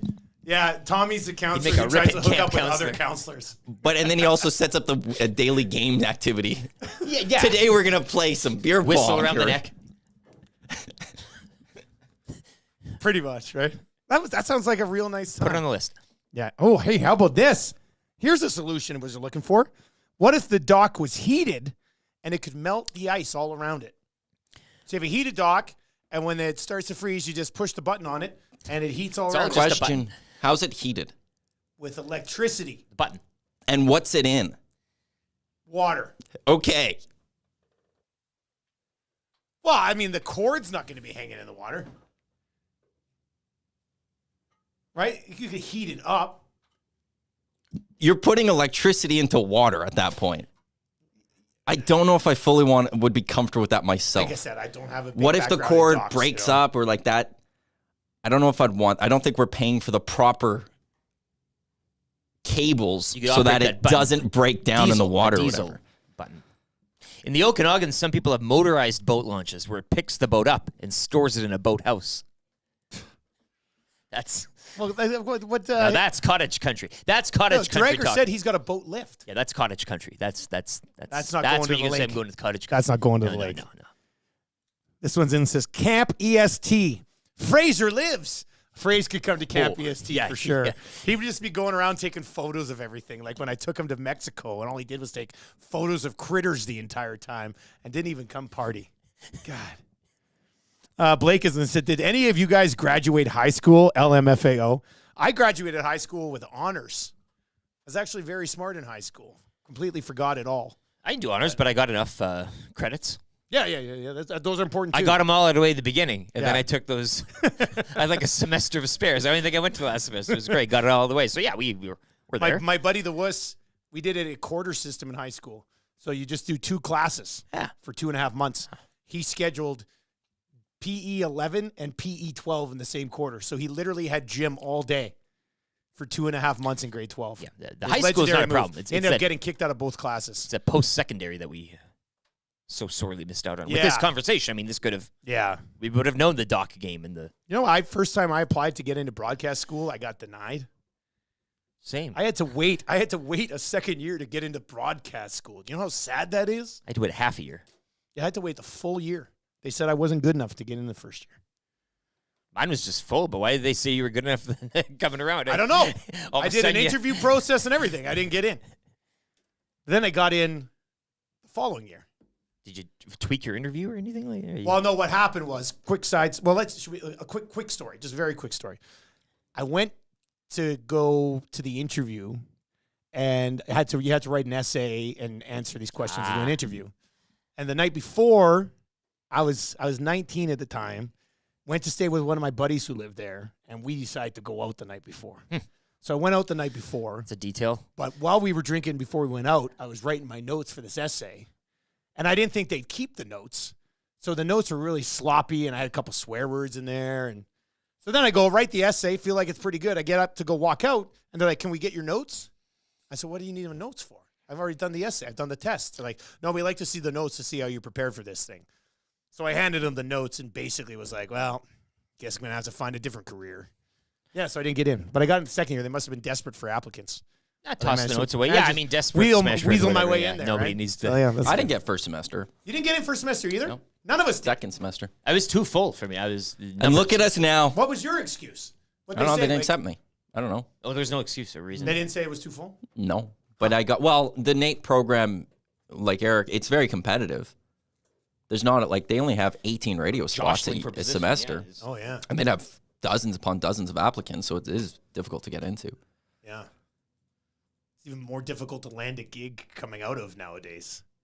Well, there's not a lot of spots in this industry anymore. But if you're looking to do a practicum, we've got a spot for you at EdmontonSportsTalk.com. Would it be fun? Imagine doing a practicum here.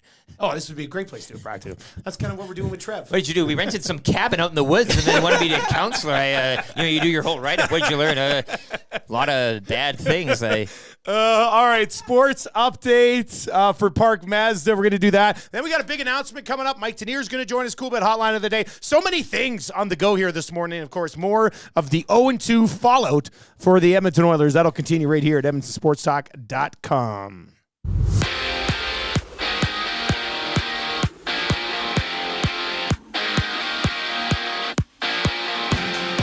NFL Week 6 action yesterday, so the Bills hang on to defeat the Jets 14-9 on the Sunday nighter. The week will conclude tonight from LA when the Chargers host the Cowboys.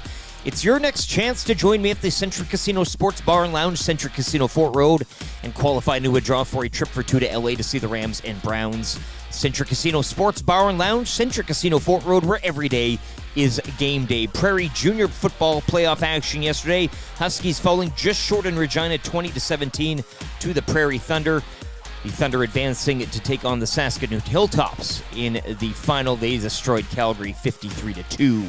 MLB postseason action yesterday. Rangers taking Game 1 of the ALCS 2-0 over the Astros. Game 2 goes this afternoon. First pitch 2:37. NLCS, that'll get underway tonight from Philadelphia. Game 1 between the Diamondbacks and Phillies. First pitch 6:07. Just a pair of games in the NHL yesterday. Ducks double up Carolina 6-3. Sens topping Tampa 5-2. Oilers still in search of win number 1 through 2 games. They'll be on the road this week for a pair. Tomorrow in Nashville and Thursday in Philly. 5 games around the league later tonight. And the Oil Kings dropping one at home to the Rebels yesterday, 5-2. Those two teams will go at it again tomorrow night from Rogers Place. Sports Update is brought to you by the great staff at Park Mazda, where you can get the all-new Mazda CX-90. The CX-90, it'll really tie the room together. Oh my God. Why am I looking at that? Wait, why are you slowing down? Frank? No way. Frank? Hey, honey. Hey. What on earth are you doing? We're streaking. We're going up through the quad to the gymnasium. Who's streaking? There's more coming. Frank, get in the car. Everybody's doing. Now. Okay. Lease the all-new 2024 Mazda CX-90 inline 6 turbo or plug-in hybrid to have room for absolutely everybody with its third row seating. Park Mazda, your dealer for life in Sherwood Park off Y Road, parkmazda.ca. The Nielsen Show featuring Lieutenant Eric. Only on Edmonton Sports Talk.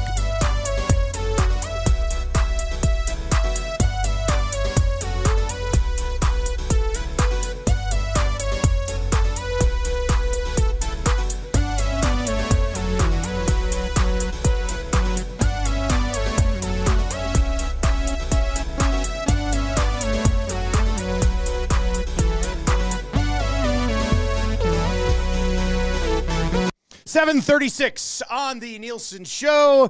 A couple of second semester hosts sitting here with you this morning. Dusty, Lieutenant Eric, and Mr. Lean, Matty Iwanek. We will get to a cool bet hotline of the day. Mike Tanier is going to pop by as well from the Messenger. Take a quick rip around everything that happened yesterday in the National Football League as well. Chris with a K. Check it in, Chris.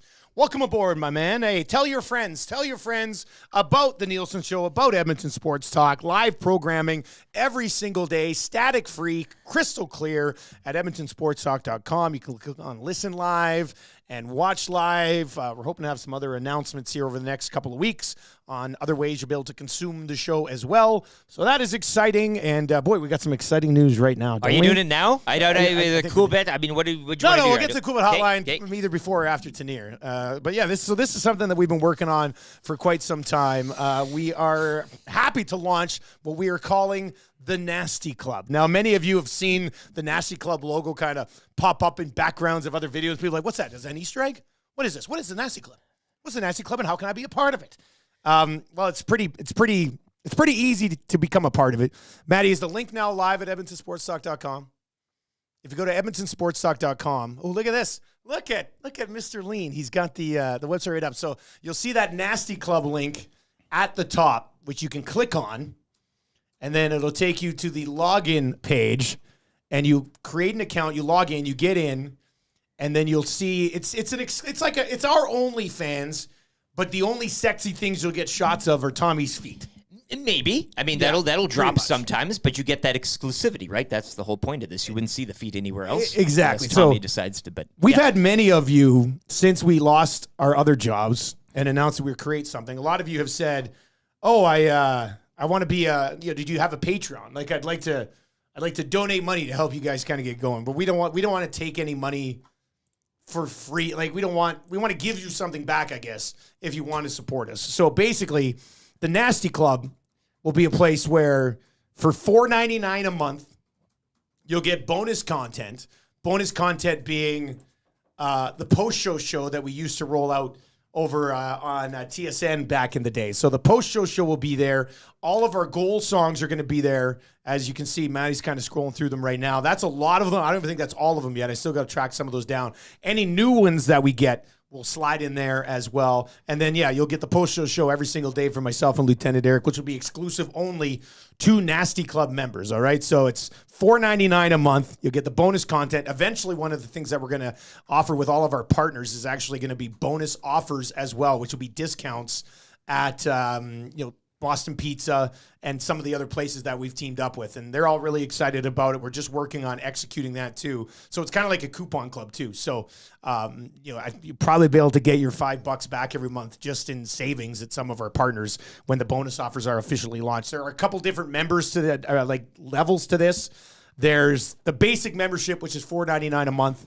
And then there's Nasty Club annual membership. And then there's the Nasty Club annual premium membership. So it'll be $79.99 for the year. You get all the bonus content. You'll get the bonus offers when we're ready to drop those. You'll get an Edmonton Sports Talk t-shirt. You'll get an Edmonton Sports Talk campfire style mug. You're going to go into the monthly draw for a spot on the Hangout, which I think a lot of people will be excited about. And then you'll get entry into a priority draw for the 2024 Summertime Nasty Bash, which will be great as well. Priority draw for the Bash, which we think will be pretty cool. And then in the premium membership, you'll get the campfire style coffee mug, Sports Talk hat, Sports Talk t-shirt, and you'll also go into a grand prize draw, or a draw that has multiple levels of prizing. But the main prize will be a sports night out with us here in Edmonton. So we'll go to a game together, go for some bevies and stuff. You'll also go into a monthly draw spot for the Hangout as well, priority draw for the Summertime Bash. So there's a bunch of different levels, ways you can support us, but you get the merch, you get the bonus content, and then eventually, once we figure out the proper execution of it, you will get the bonus offers as well from our clients, which is pretty exciting. So I think we've been working on this basically since we came up with the initial idea for Edmonton Sports Talk.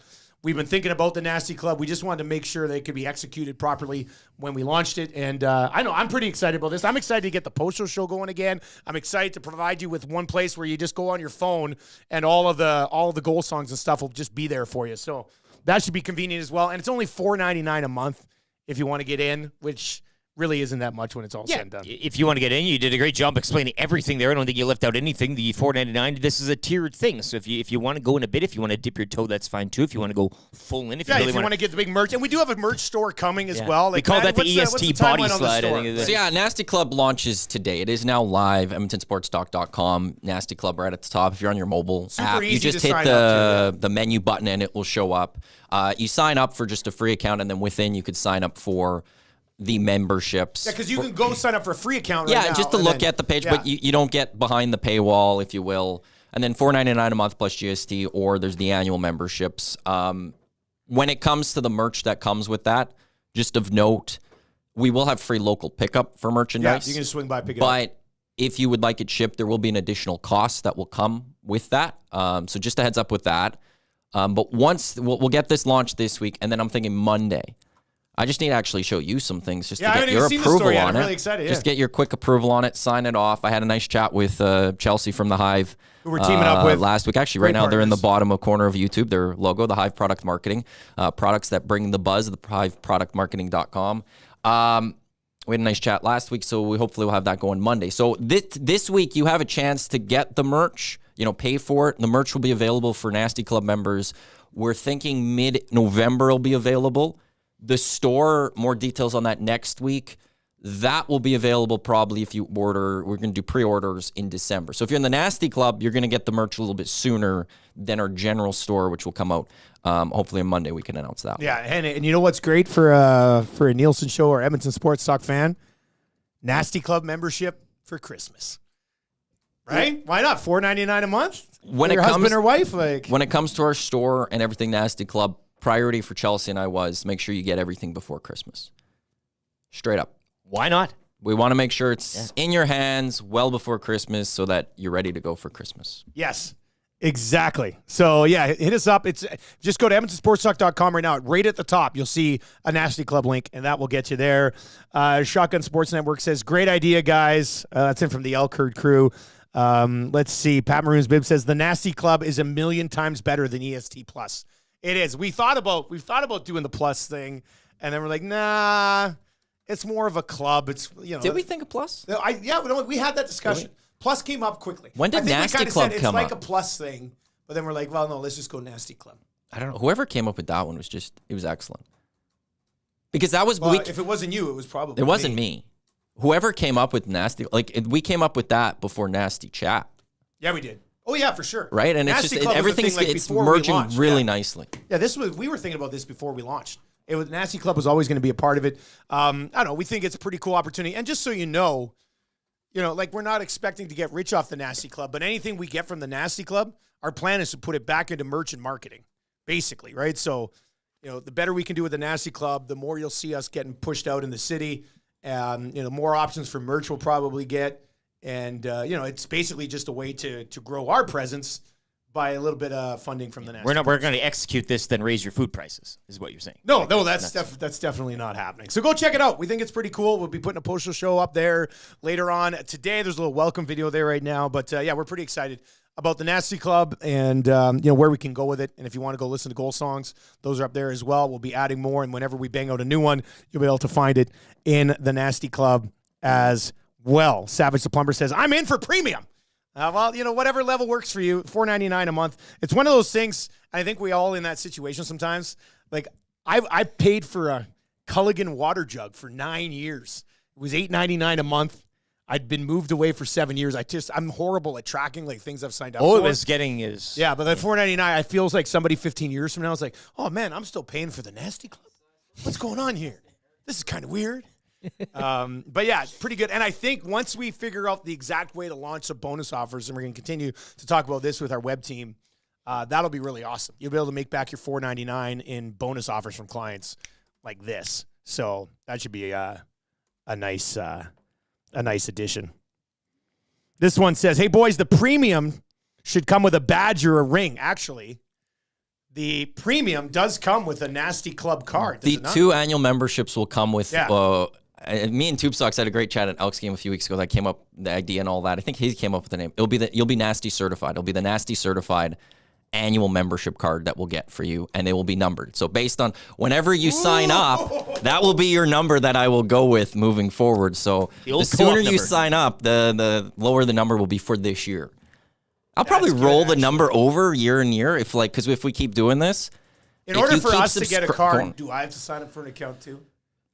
I'm the only one that has signed up so far. Yeah, I've spent my money. You've got my money. I think I saw that pop up. I was like, why did Maddie pay for an account? Like, what's going on? Well, someone's got to test it. Yeah, no. And we've tested it. We think it'll be pretty smooth.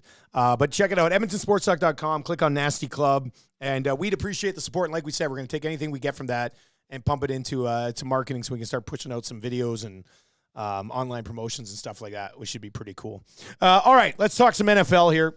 Mike Tanier is going to join us from The Messenger, brought to you by Pro-Am Sports. You're looking for any of that sweet NFL sideline headwear, they've got you covered at Pro-Am. Visit them in-store on Santa Barbara Trail, 1 block north of the Yellowhead, or online at proamsports.ca. They've got the retro throwback Mitchell and Ness jerseys there as well. Lots of photos and fancy stuff with the National Football League as well. Mike Tanier, good morning, my man. How you doing?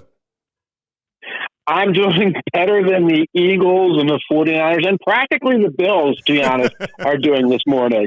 Man, imagine if the Bills would have gone down too. That would have been quite the scene. Let's start there, though. They were certainly tested by the Giants, weren't they?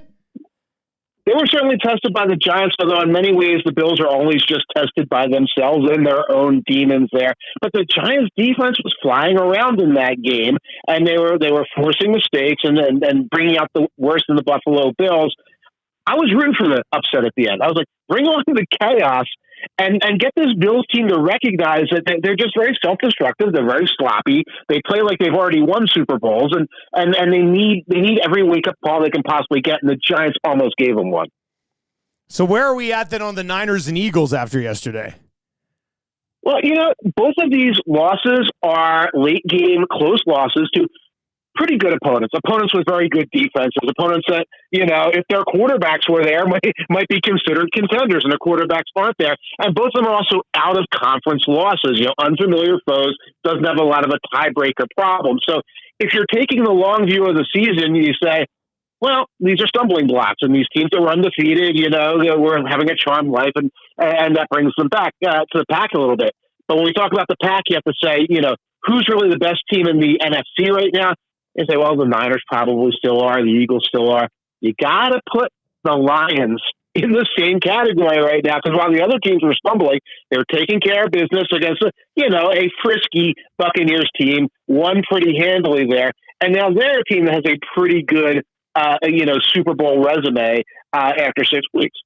Well, Mike, and you mentioned in your Messenger Week 6 analysis write-up here, themessenger.com, the Lions do deserve to be placed in the same category as 49ers and Eagles. I've been telling my host here, Dusty, it's their conference to lose. You're still in that tune then, are you, Mike? I don't know if it's the Lions conference to lose. It's their division to lose, and they're going to handle the business in their division. pretty well. And, it's starting to look like a very good resume for the Lions. Again, their one loss is overtime. The Seahawks, good back and forth game. These things happen. When you look at, the Chiefs are a big win, they're beating all these middle leagues. And when you start trying to build your reputation in the NFC, you have to beat the Falcons, the Packers, the Buccaneers, the 3-3, 4-2-ish maybe teams. So, they have the Saints coming down the schedule again. When you beat those teams, you get yourself in a position to get, a good tiebreaker in the playoffs and all. Keep in mind, the Niners and the Eagles have to play each other. They've got to play this gauntlet of other really good teams. The Eagles got the Cowboys twice coming down the road. If you look at the Lions' schedule, there's not a lot there to be afraid of. So, they'll get a game chip to them here and there.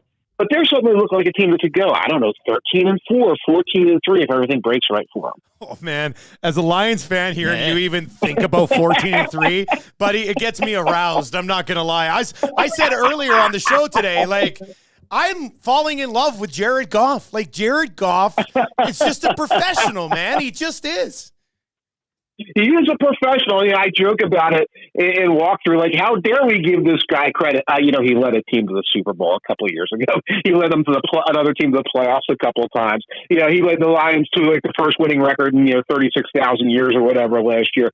He's solid, but you should be falling in love with the entire operation there. That they, the way they distribute the ball, the rookie class with Laporta and these other guys coming through, Hutchinson and what he's arriving through, turning into.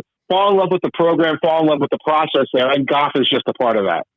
Yeah, it's really exciting. I love seeing it. The Jags kept by the Colts 37-20. Gardner Minshew, 3 interceptions in that game. The Jags do go to 4-2.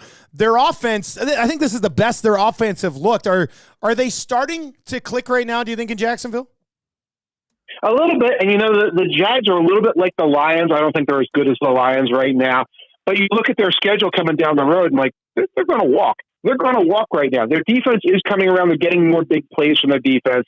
I think Minshew helped with that because Minshew served some stuff up on a silver platter there. But they're coming around on that end of the ball. They're starting to figure things out. They're running the ball a little bit better. I think they still have protection issues. Lawrence is clicking a little bit better with Ridley and Kirk and some of the other guys there. And this is a team that has the opportunity to grow as they play because, again, they should be able to walk into the playoffs. Titans look like they're knocked out of the situation. It's down to the Texans as a possible foe for the Jaguars. And we'll keep an eye on them as the AFC powerhouses, lose games here and there and fall back to the pack. The Raiders get by the Patriots 21-17. New England is now 1-5 on the year. Bill Belichick has had a phenomenal career. There's no denying that. What's the story in New England the rest of the way this season? What's the conversation being had for a team that's obviously just not good?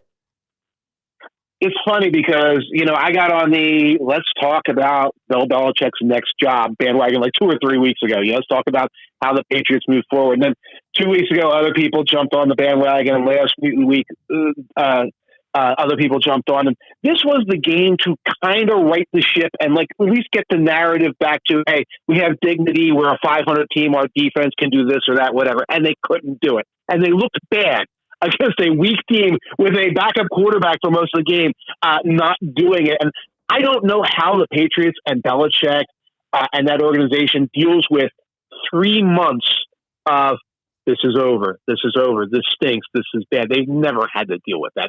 That's what the Jets deal with every year. The Lions dealt with that, 15 times in the last 17 years or whatever. Other teams, it's this is how we do business. We deal with it. I can't imagine what people in that building will start thinking when there are vulture circling, and I don't think it's going to be pretty.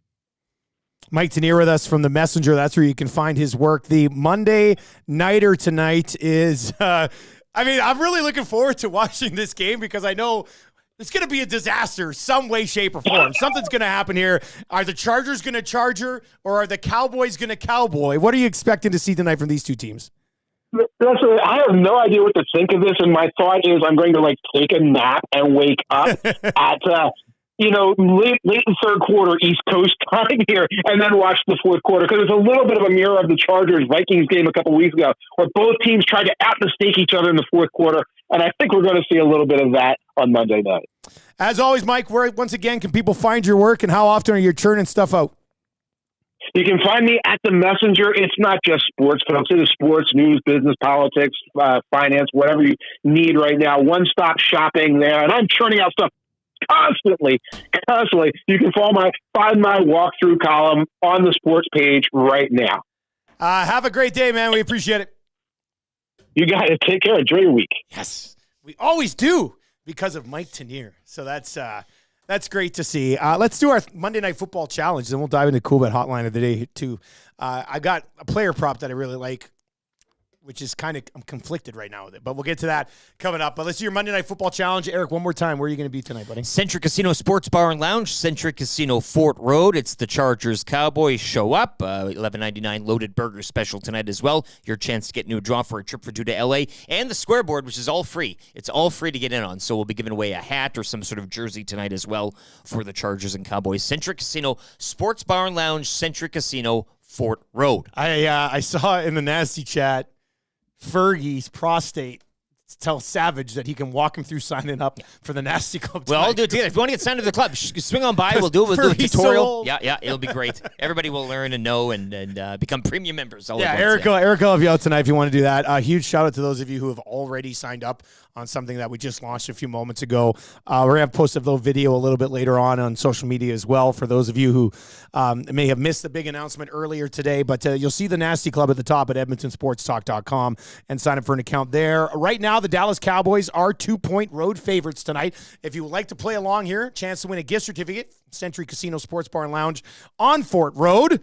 The Dallas Cowboys, if you like the Cowboys minus the 2 points, text Cowboys right now. If you like the Chargers plus the 2 points, text Chargers to 780-218-9999 in the Paris Jewelers inbox. Lieutenant Eric, where are you going? Give me the boys. Taking the Dallas Cowboys on the road. Yeah. Road favorites. Road favorite, yeah. All right. Cowboys or Chargers to the inbox, 780-218-9999. Go and join Lieutenant Eric for a loaded burger later on this evening. All right, Cool Bet Hotline of the day. Let's dive into this right now as well. We do have 3 questions too many, kind of easy trivia coming up. If you have any questions for 3 questions too many, Oilers questions, CFL questions, any type of questions you have, hit us up, 780-218-9999. We will give you those answers as we work our way through the show. Mr. Lean, I know you've been busy with some Nasty Club stuff this morning. Have you had any chance to take a look at any sort of leans? There's one. Today's lean's not a hard lean. Like, this is, it's a very light lean. Is it Matthews getting a hat trick against a light the Bedard lean. Blackhawks? Well, there's not a lot to go with. If you say what I'm thinking, I'll be surprised if you don't say what I'm thinking. What are you thinking?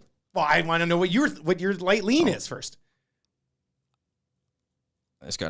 I've got a plus money player prop. There we that go. I think we'd like to lock in. Plus money player prop. I've got a minus 120 player prop. Okay. Keenan Allen's having a great season. Yeah, he is. 83.5. I'll take the over. But again, today's one of those, it's not this isn't a lean that I'm like, yeah, I'm really confident in or something like that. It's like, I don't know, it's between a lean and a standing. Yeah. I'm somewhere in between there. What would you call a lean, between a lean and a stand? Like a shift to the side almost, or like you're putting all your weight on one leg. It's a casual lean. It's like a casual lean. Yeah. It's like, do you know how like you have your 1 foot, you're standing on one leg and like you're on the toe of the other, like cross-legged or something like that? Yeah. It's like almost like that a little bit. I'm not leaning up against the wall or anything like that. It's funny because... Are your shoulder? I think if the Cool Bet boys are watching, throw up the Cool Bet page here too, Matty. If the Cool Bet boys are watching right now, the Cool Bet page. Well, yeah, the Cool Bet. The cool yes, Bet we need that, don't we? If they're watching, I know they're already thinking, "Oh, time for a little Edmonton Sports Talk exclusive," because Keenan Allen touchdown. Is that where you're going? Plus 120. Really? Plus 120 for a Keenan Allen touchdown. Which I like that better than love. Like Josh Kelly's minus 110 and Eckler's back. Eckler's minus 161. Keenan Allen plus 120 for a touchdown. He's up against the wall in that. And I this is why it kind of. Now I do have Keenan Allen in some leagues, but Maddie's got Keenan Allen. Mm-hmm. We're going to head to head. Yeah, but He's it doesn't matter anymore. Me this week. It doesn't matter anymore. So I guess we can deal with that. But it's just going to make your beating of me look even worse. Yeah, but here's I would win a bunch of our matchups this week, I think. Well, and that's the one benefit I'll give you today. is that I am by far the highest Huge point week. getter in the week, Huge in our league. Of 16 teams, I'm going to put up like 130 some points. The next closest is going to be like 109. Like, it's not even close. So you went up against the monster of the week. You know how there's always that? Well, but like there's always the one team, there's the one monster. You had the schedule, unfortunately, to go up against what happened to me being the monster this week. So Big Maple says, Mr. Slouch, Mr. Slouch. It's more of a slouch than a lean. Somebody's saying propped up. Propped up. I'm just like, Oh, prop. so Yeah, I don't know how we tie that in. Anyway, cool bet hotline of the day is going to be Keenan Allen, plus 120 for a touchdown. The lean, or the slouch, or whatever you want to call it, is going to be over 83.5 yards for Keenan Allen. And cool bet, if you're watching or listening this morning, let's put those together and get a little bit of a boost on it. That'd be great. Then we can all have it just a big Keenan Allen night. Do you know what's crazy? Of our Edmonton Sports Talk Edmonton parlay we had on Saturday, the Golden Bears were the only one to be successful. I know. Thank you, Chris Morris and the U of A, for carrying this city on Saturday. I was in full DGen mode while I was calling that game, and I was so excited when the Elks were up 21-3. I was like, oh, it's going to be a great night because I was expecting the Oilers to beat the Canucks. Bears were up at that time, too. It was like, I was just like, oh, this is glorious. And then they ended up completely falling apart the rest of the way, which was really frustrating. Really frustrating. All right, if you would like to play Kind of Easy Trivia today, we've got a gift certificate to Mr. Mike's Steakhouse Casual. How good does that sound? Text us at 780-218-9999, 780-218-9999, and let us know. Text Maddie and say, hey, I want to play. Also, if you have any questions for 3 questions too many, Oilers questions, CFL questions, NFL questions, non-sports questions, Nasty Club questions. What do you have locked and loaded for us? Fire those over as well, 780-218-9999. We've got an update coming your way for United Sport and Cycle. Let's get into that right now.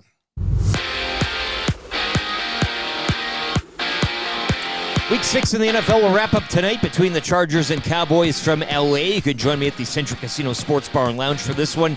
Your next chance to qualify into a draw for a trip for 2 to L.A. and see the Rams and Browns. Century Casino Sports Bar and Lounge at Century Casino Fort Road, where every day is game day. Sunday nighter saw the Bills hang on to defeat the Giants 14-9. Prairie Junior playoff action yesterday. Edmonton Huskies coming up just short in Regina. They fall 20-17 to the Prairie Thunder. Prairie Thunder advanced to take on the Hilltops, who destroyed the Calgary Colts 53-2. Major League Baseball postseason continues today with a pair of games. Game 2 of the ALCS between the Astros and Rangers will go this afternoon. First pitch, 2:37. Rangers taking Game 1 yesterday, shutting out Houston 2-0. Game 1 of the NLCS tonight from Philadelphia, Diamondbacks and Phillies. First pitch, 6:07.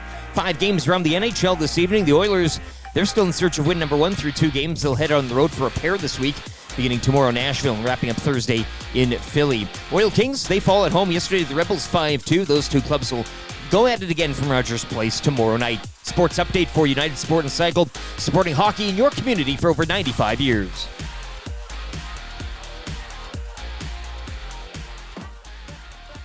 The Nielsen Show featuring Lieutenant Eric.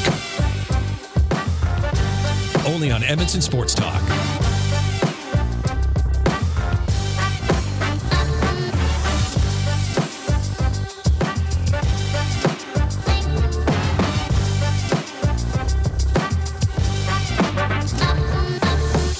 .803 with the Nielsen Show, the AM Nasty. Huge thanks for being here today. And a huge shout out to everybody who's already signed up for the Nasty Club. I know I've seen people in the chat being like, send me my membership card.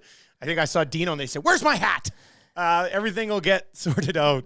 I'm excited. The jockey. It's going to show up on my credit card because if it comes in as like your significant other's looking at the credit card printout for the month and it says Nasty Club. Some explaining. That might not be good. It does show up as Edmonton Sports Talk in all caps. In all caps. Which is Edmonton Sports Talk shows up on your statement. Edmonton Sports Talk. All right, well, that's good to know. If you missed the Announcement on the Nasty Club at 7:30 today. Just go to edmontonsportstalk.com and click on it. It is our exclusive membership club, the Nasty Club. A couple different levels that you can get in on, but you're going to get bonus content and a whole lot of fun stuff kicking around over there. And it's obviously something we can continue to develop with our partners at Tangle Media, who handle all of our web stuff as well. Ryan Rishaug coming up. How exciting is this? Shoggy. See those boots that Tommy outed him on?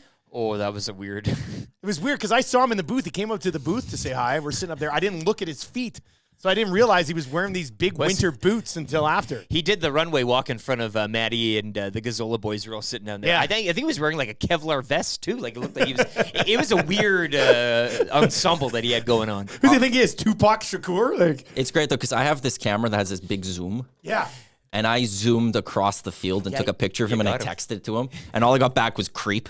And then, so I took a selfie with me and the Gazzola boy, sent it back. He says, also creepy. And then, he came by us. And then Tommy noticed his boots. And it's like, get a picture of that. And Your camera is creepy, though. Yeah, I zoomed in on you you in in suits. suits. Me in suits. And it was like, Maddie was right down here. And I looked at No. the top row. You were on that side of the field, though. I was on your side of the Down at field, the but bottom? my camera has, like, Were you in Samsung's. Don's seats? I got in with, I ended up sitting with Gazzola. Oh, okay. Because his parents didn't end up showing up. Oh, his mom bailed again. Yeah. Huh. But thank you to Don for those tickets because it got Eric and I in the building. Yes. And then we ended up going to go sit with those boys. But, my camera's and I have a game where I like to take pictures of people I know and just creepily send it them. Like, I don't say anything. Really I just send weird it to game, dude. Well, I do it like Hernan every game. Well, I used to, I would sit upper bowl on the other side, and I would zoom right in on Hernan with my camera and just send it to him, and I'd just get a haha. You go up top for a picture, too, didn't you? Yeah. That's smart. I needed one last That's a long time. climb for one photo. I wanted one last time. Yeah. Before next year, It's scary up there, isn't it? No. Oh. Well, a little with that breeze on Saturday. Like breezy and you're way up high like that. I saw some people like running along at the top, and I was like, as a parent, Yeah, I was I know. like, that's dangerous. All right, who's playing kind of easy trivia today? He'll be seeing Lieutenant Eric later Savage. tonight. Oh, no. All right, Savage is going to be playing. All right, let's do it. Chance to win a gift certificate to Mr. He hasn't played yet, eh? Is this his first one? Chance to win a gift certificate to Mr. Mike's Steakhouse Casual, the casualest place ever in the Hampton Inn on the corner of 137th Ave and Mark Messier Trail. The sirloin bites are to die for. Brand new location in Fort Sask as well. Get that classic Mike burger. Pickle in or pickle out. It's delicious. All right, let's go to Savage. Savage, how you doing, buddy? Good, how are you? Good, man. You ready to roll here? Need 3 out of 5? Yep. You do not want to be the first person to not hit this go, on Trev. the new show. Let's go, Like, you Trev. gotta Trev is a get winner. this. I think you'll get it. Yeah, this guy wins. All right, here we go. I'll start the ticker after I read the first question. Good luck, man. Which team has beaten the Oilers twice? Oh, the Canucks. Who is the head coach of the Canucks? Talkett. Who did the Elks lose to on Saturday? The Lt. What position does Cody Fajardo play? Quarterback. Which team won the NFL Sunday Nighter? The Bills, but it should have been the Giants. Oh!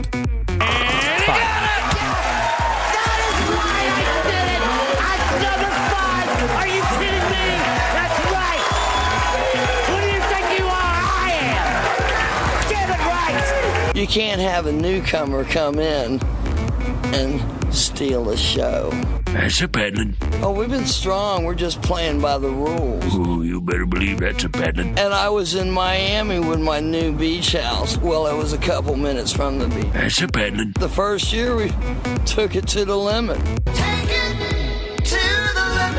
You cannot come to my house. No, not today. You cannot come to my house. No, not today. 808 Clubby Loop provided by Savage today. And he gets the job done 5 for 5. And we've basically been rolling 5 for 5s almost the entire time, too. 555. Maybe I need to make things a little bit more difficult. Maybe I need to crank it up a notch. I thought on a Monday morning the Talkett. I mean, you should know, but it's like Vancouver. We don't care about the Canucks. Like it was So kind you're of like I think question small two is kind of- stumble, small little stumble, like, yeah. I knew Savage would get anything you're throwing at him this morning. He was going to get that done. All right, hit us up in the Nasty Chat this morning over on YouTube. And, of course, you can all the time.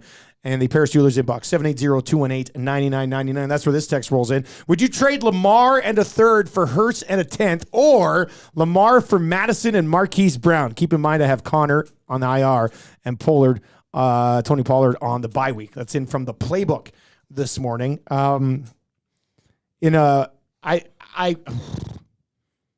I really don't want to trade Lamar for Madison and Marquise Brown. I'd rather Hurts in that situation. But if you're hurting for a running back this week, I don't know. Who's your other quarterback? If you're trading Lamar for Madison and Marquise Brown, I'm assuming you must have another quarterback. And if you have another quarterback, why would you trade Lamar for Hurts anyway if you already have the other quarterback? So a little confused by the entire situation. But save some of those questions for the Fantasy Football 5, which will be happening today around 11:50 as well.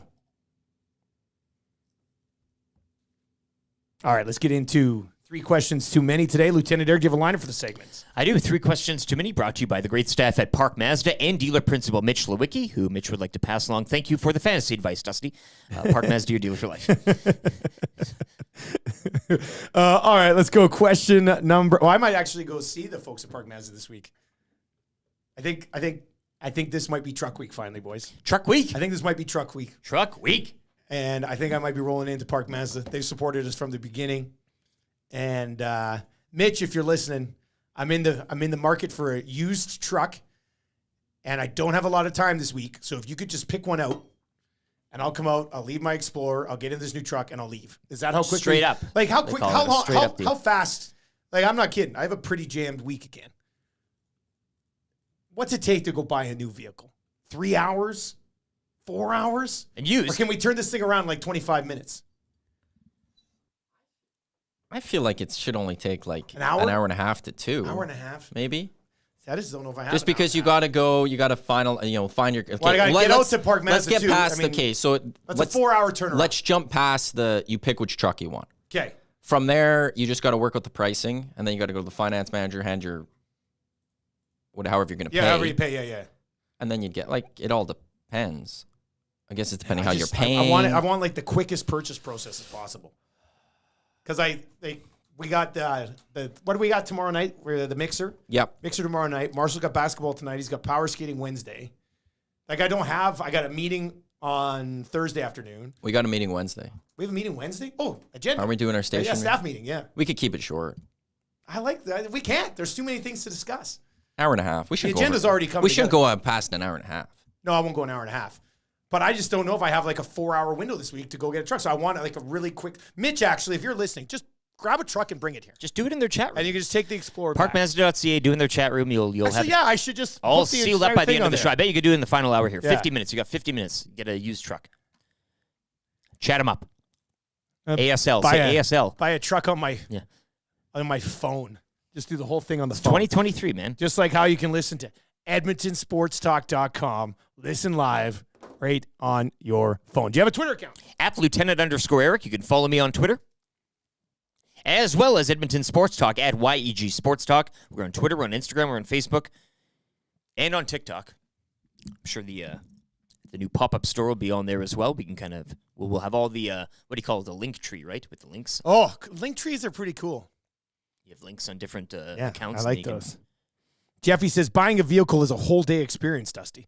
It's very painful every step of the way. You have to force them to treat you well and not waste your time. Not a Park Mazda. I know. Mitch is going to treat me well. Yeah. Mitch and I are buddies. Here's the one thing I'll disagree with. You have to force them to treat you well.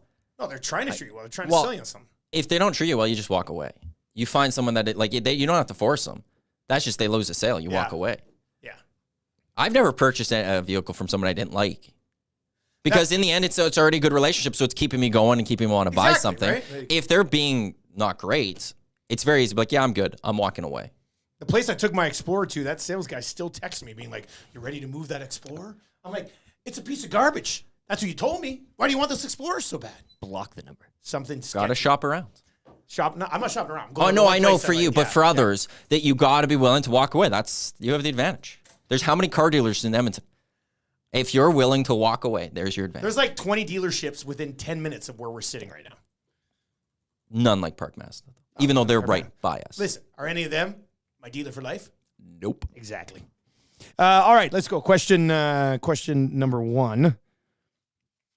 Oh, I don't think we talked about this last week. We can get into it again today. This is a good question. Guys, CFL season's almost over. Who gets your MLP vote right now? I don't know if this has changed much recently, right? It's still kind of, is this not one of the best MLP races we've seen in quite some time? Like, Kolaris has gone back to back. I don't really think it was really ever in doubt with Zach there. Who would you, Eric, here's your vote. Here's your ballot. It's two guys, right? We're looking at two guys. You have one from the East, one from the West. No, but like there's only two guys involved in this conversation right now. Whether or not it's East West. And one's actually East, one's West. Exactly, But there's only two guys. That's where I think there's 4 guys. No, there isn't.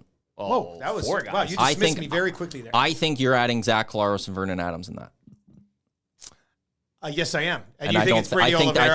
I think they're behind a bit behind Oliveira and Chad Kelly. Yeah, but quarterbacks. I mean, there's not what will happen. What should happen? Case for VA. Because what happens to the old McDavid Draisaitl conversation with Collaros and Brady Oliveira? Right? Like, that's going to hurt them in the votes. I know this. I know the people who vote. Yeah, but it's not the question. I may reread the question. It's not who should win. CFL season's almost over. Who gets your MOP? Yes. Right? Okay, Chad Kelly. I'm with Eric. They're undefeated at home. They don't have to play him much right now because they are so good. Yeah. And when he steps in, he still just performs in the short time they need. He's the quarterback. It's not even close to me. Like, it's not even close. Oliveira had an amazing season. He's number 2 in my mind. But I don't know how you take away what Chad Kelly has done this Going season. straight to the stats. Let's find some stats here. Oliveira's had just an by the way. It's way better than Zach Collaros. That's why I don't have Collaros in this, because Brady Oliveira has had the better season. How sick is this? If you go to CFL.ca right now, the first ad that pops up is for CFL trading cards. Boom. I like that. All right, so you are going to give an MOP to the guy who's 4th in league passing yards. Because he doesn't have to play some of the games because he's been so good this year that they have won every game, basically. He's led the best team in the league. And it's not like led them, just because he's the quarterback. Has been unbelievable in the games he has played. He could do it on his legs, or with his arm. He could also do it with his legs. How many rushing touchdowns does he have this year? Let's look that up. And he's not even the short yardage rusher. 3rd in the league in passing touchdowns. 3rd in the league. Rushing touchdowns. What's he got here? Where's Kelly? Rushing touchdowns. Let's see. Chad Kelly. 8. Dustin Crum has 1 more. So he's tied for 2nd. Where's Dakota Prukop? Now, with that being said, Cameron Dukes, who's the other Toronto quarterback, also has 8 rushing touchdowns this year. The top 4 leaders in rushing touchdowns are quarterbacks this season in the Canadian football league. What about Vernon Adams? How come Vernon Adams doesn't get into this conversation? Because Oliveira has been that much 800 more better. yards than Kelly. He's got 9 more touchdowns than Kelly, and he's had major interception issues, but he has 6 more interceptions than Chad Kelly, and those 6 came in one game. Like, did that one game basically ruin this for VA? Because if it's not for that one game when he had the 6 interceptions, he's got the same amount of interceptions as Chad Kelly. It's 2-parted for me, at least, is that I think Brady Oliveira has been better than Vernon Adams for his team this year, and just overall. And then it goes head-to-head between East and West there. It's outstanding. The O stands for outstanding. Yeah, and Vernon Adams has had a great season. I'm not going to take that away. But again, I go back to Chad Kelly, and we could look at the numbers, but the numbers don't state that he hasn't played in some games because they're already resting him because they're ready for playoffs. Yeah, no, that's like he got them to a position where they could rest the final third of the season. And they have no worries about where they're going to be in the playoffs because they've already won the East. And it's not like they've only been beating the East to get that record. They've beaten Western teams too. What if somehow BC finished top in the West? Would that change your... For me, no. It's still Chad Kelly. It's Brady Oliveira. They're the two at the top. I could see if BC finishes first, then I'd look at VA a little more. more. Well, VA got hurt again, right? Yeah. It might be Kelly. I could see people saying, "Oh, great for the league, Toronto." I was going to say that if you're going to who's going to win, because of that, it's going to be the Toronto quarterback, though. Okay, but because there'll be that bias to get the Toronto. Yeah, guy. but we need to stop pretending that the Argos being Grey Cup champions or Chad Kelly winning MOP helps the Argos. It's in the not overall Canadian Football League. It doesn't. But it's not helping the Argos. Like, It's not helping the Argos. It's not because of that. It's because he's a Toronto player. Yeah. Toronto gets the extra love. This city knows it well. Ricky Ray was an unbelievable quarterback in the Canadian Football League. He didn't get his due for how great he was by the rest of the league until he was an Argo. He got a pretty good due here, too. Not until he was not at the same level that he got when he went to the Argos. There was he was incredible, but people put him down a peg behind Anthony Calvillo for his time here in Edmonton, and it wasn't even fully a debate. And then he goes to Toronto, all of a sudden, he's now the greatest quarterback in the Canadian Football League. There is something about playing in Toronto, you get that extra attention. Where's the network that runs the CFL based out of? Well, their Western head offices are right here. I know, but there's a reason that network gets called the Toronto Sports Network. If you're in Toronto, whether it's TSN or Sportsnet, you're going to get extra love than you are the rest of the league.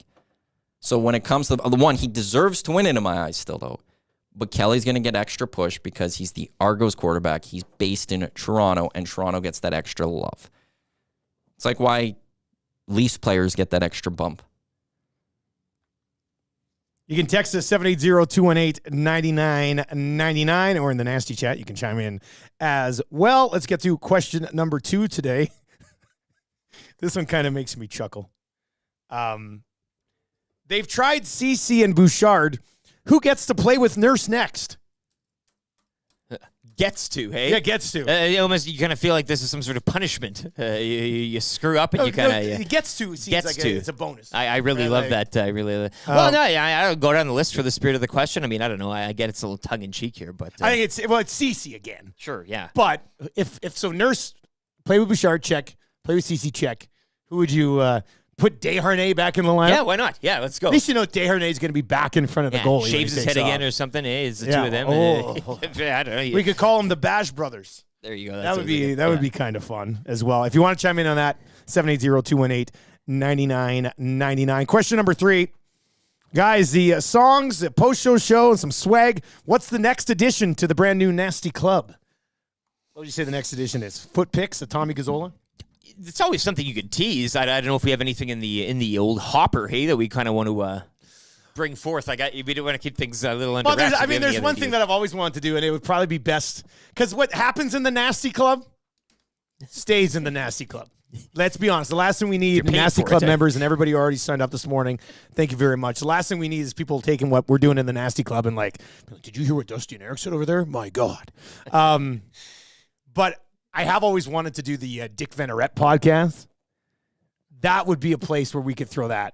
Nasty Club members only get their hands on the Dick Venerette podcast. 5 minutes of filth. Or what would we call it again? It was just the tip? It was Dick Uncut. Dick. 5 minutes of Dick Venerette. Dick Uncut. If you have any ideas on other things you'd like to see in our brand new exclusive Nasty Club, hit us up. Nasty Chat. This could be how you win text of the day, actually, for A&W. Come up with something creative. And actually... the best part is because we can do whatever we want now. Somebody might actually come up with a good idea or two that we could add to the Nasty Club. You want to be part of the club? You want to drive some of the train? I mean, yeah, by all means. Right now, post-show show videos. Right now, show songs, goal songs. Right now, merch, and then exclusive access into priority draws and stuff. What else could we throw in there? Hammer us, 780-218-9999. And I bet you would come up with one or two ideas that we could probably execute in there, which would be really nice. Absolutely. Really nice this morning. Guys, install a GoPro for the rental car for trips with your friends' suits. Maddie, don't even. No, I thought it was you and Suits coming up together. Yeah, wait, we did. So there was a third person, though, that you mentioned earlier. Yeah, Thomas came too. He's the ISO director. Yeah, that's so it wasn't just the two of you. So you were full on just chauffeur. No, just because you're best friends doesn't mean that you can't have somebody else ride in the car with you. It just made it very clear TSN used you to save money on travel. Well, of course they did. That's the reason this happened. Glenn didn't even ask him into the room when he... Yeah. Eric goes, did Glenn invite you up when you dropped him off? Didn't even. No, it was 2:30 in the morning, man. I had to get to sleep, for goodness sakes. However, he did buy me Wendy's. Right? We didn't go Dutch when we went through the Wendy's drive-thru after the game. Yeah, meal? Full meal? Full meal. Large.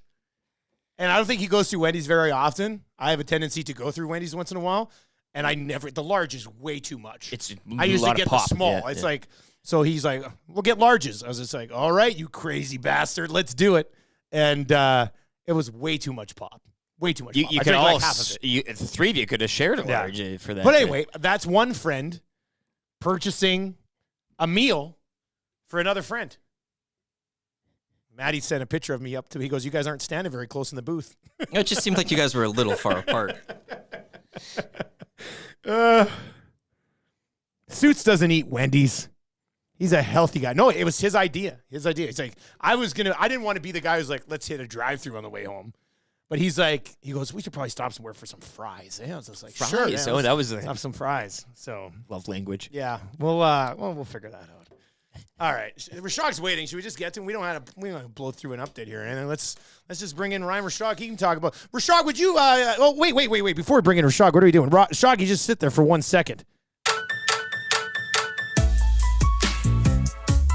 Timberlake rocks. Is that a mandate of yours? God, what are we talking about here? Good question. Can some of it be about sports? Yeah. All he needs to do is just get in front of people and state his case. If they had the mandate from the people, blah, blah, blah, I don't know where that information came from, but I would question it. Time for the morning mandate with Ryan Rishaug. This is what sports broadcasting is all about. You know what? That may be a good point, Ryan.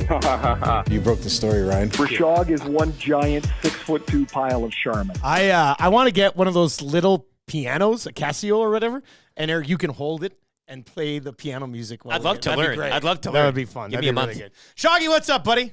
Hey, fellas, you're digging the Got Your Back jingle. I love it. I love the way you guys will just blow through commercial breaks and updates like nothing now. Yeah. I thought I still had a commercial break. I was just about to get up and go to the bathroom. Oh, wow. Jeez. You can go if you want. Yeah, if you want to do go, whatever we want. You can go take a piss right now, but no dumps.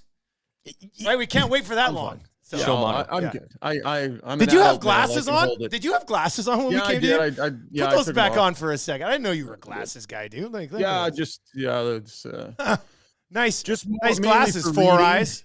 Yeah. Yeah, thanks, bud.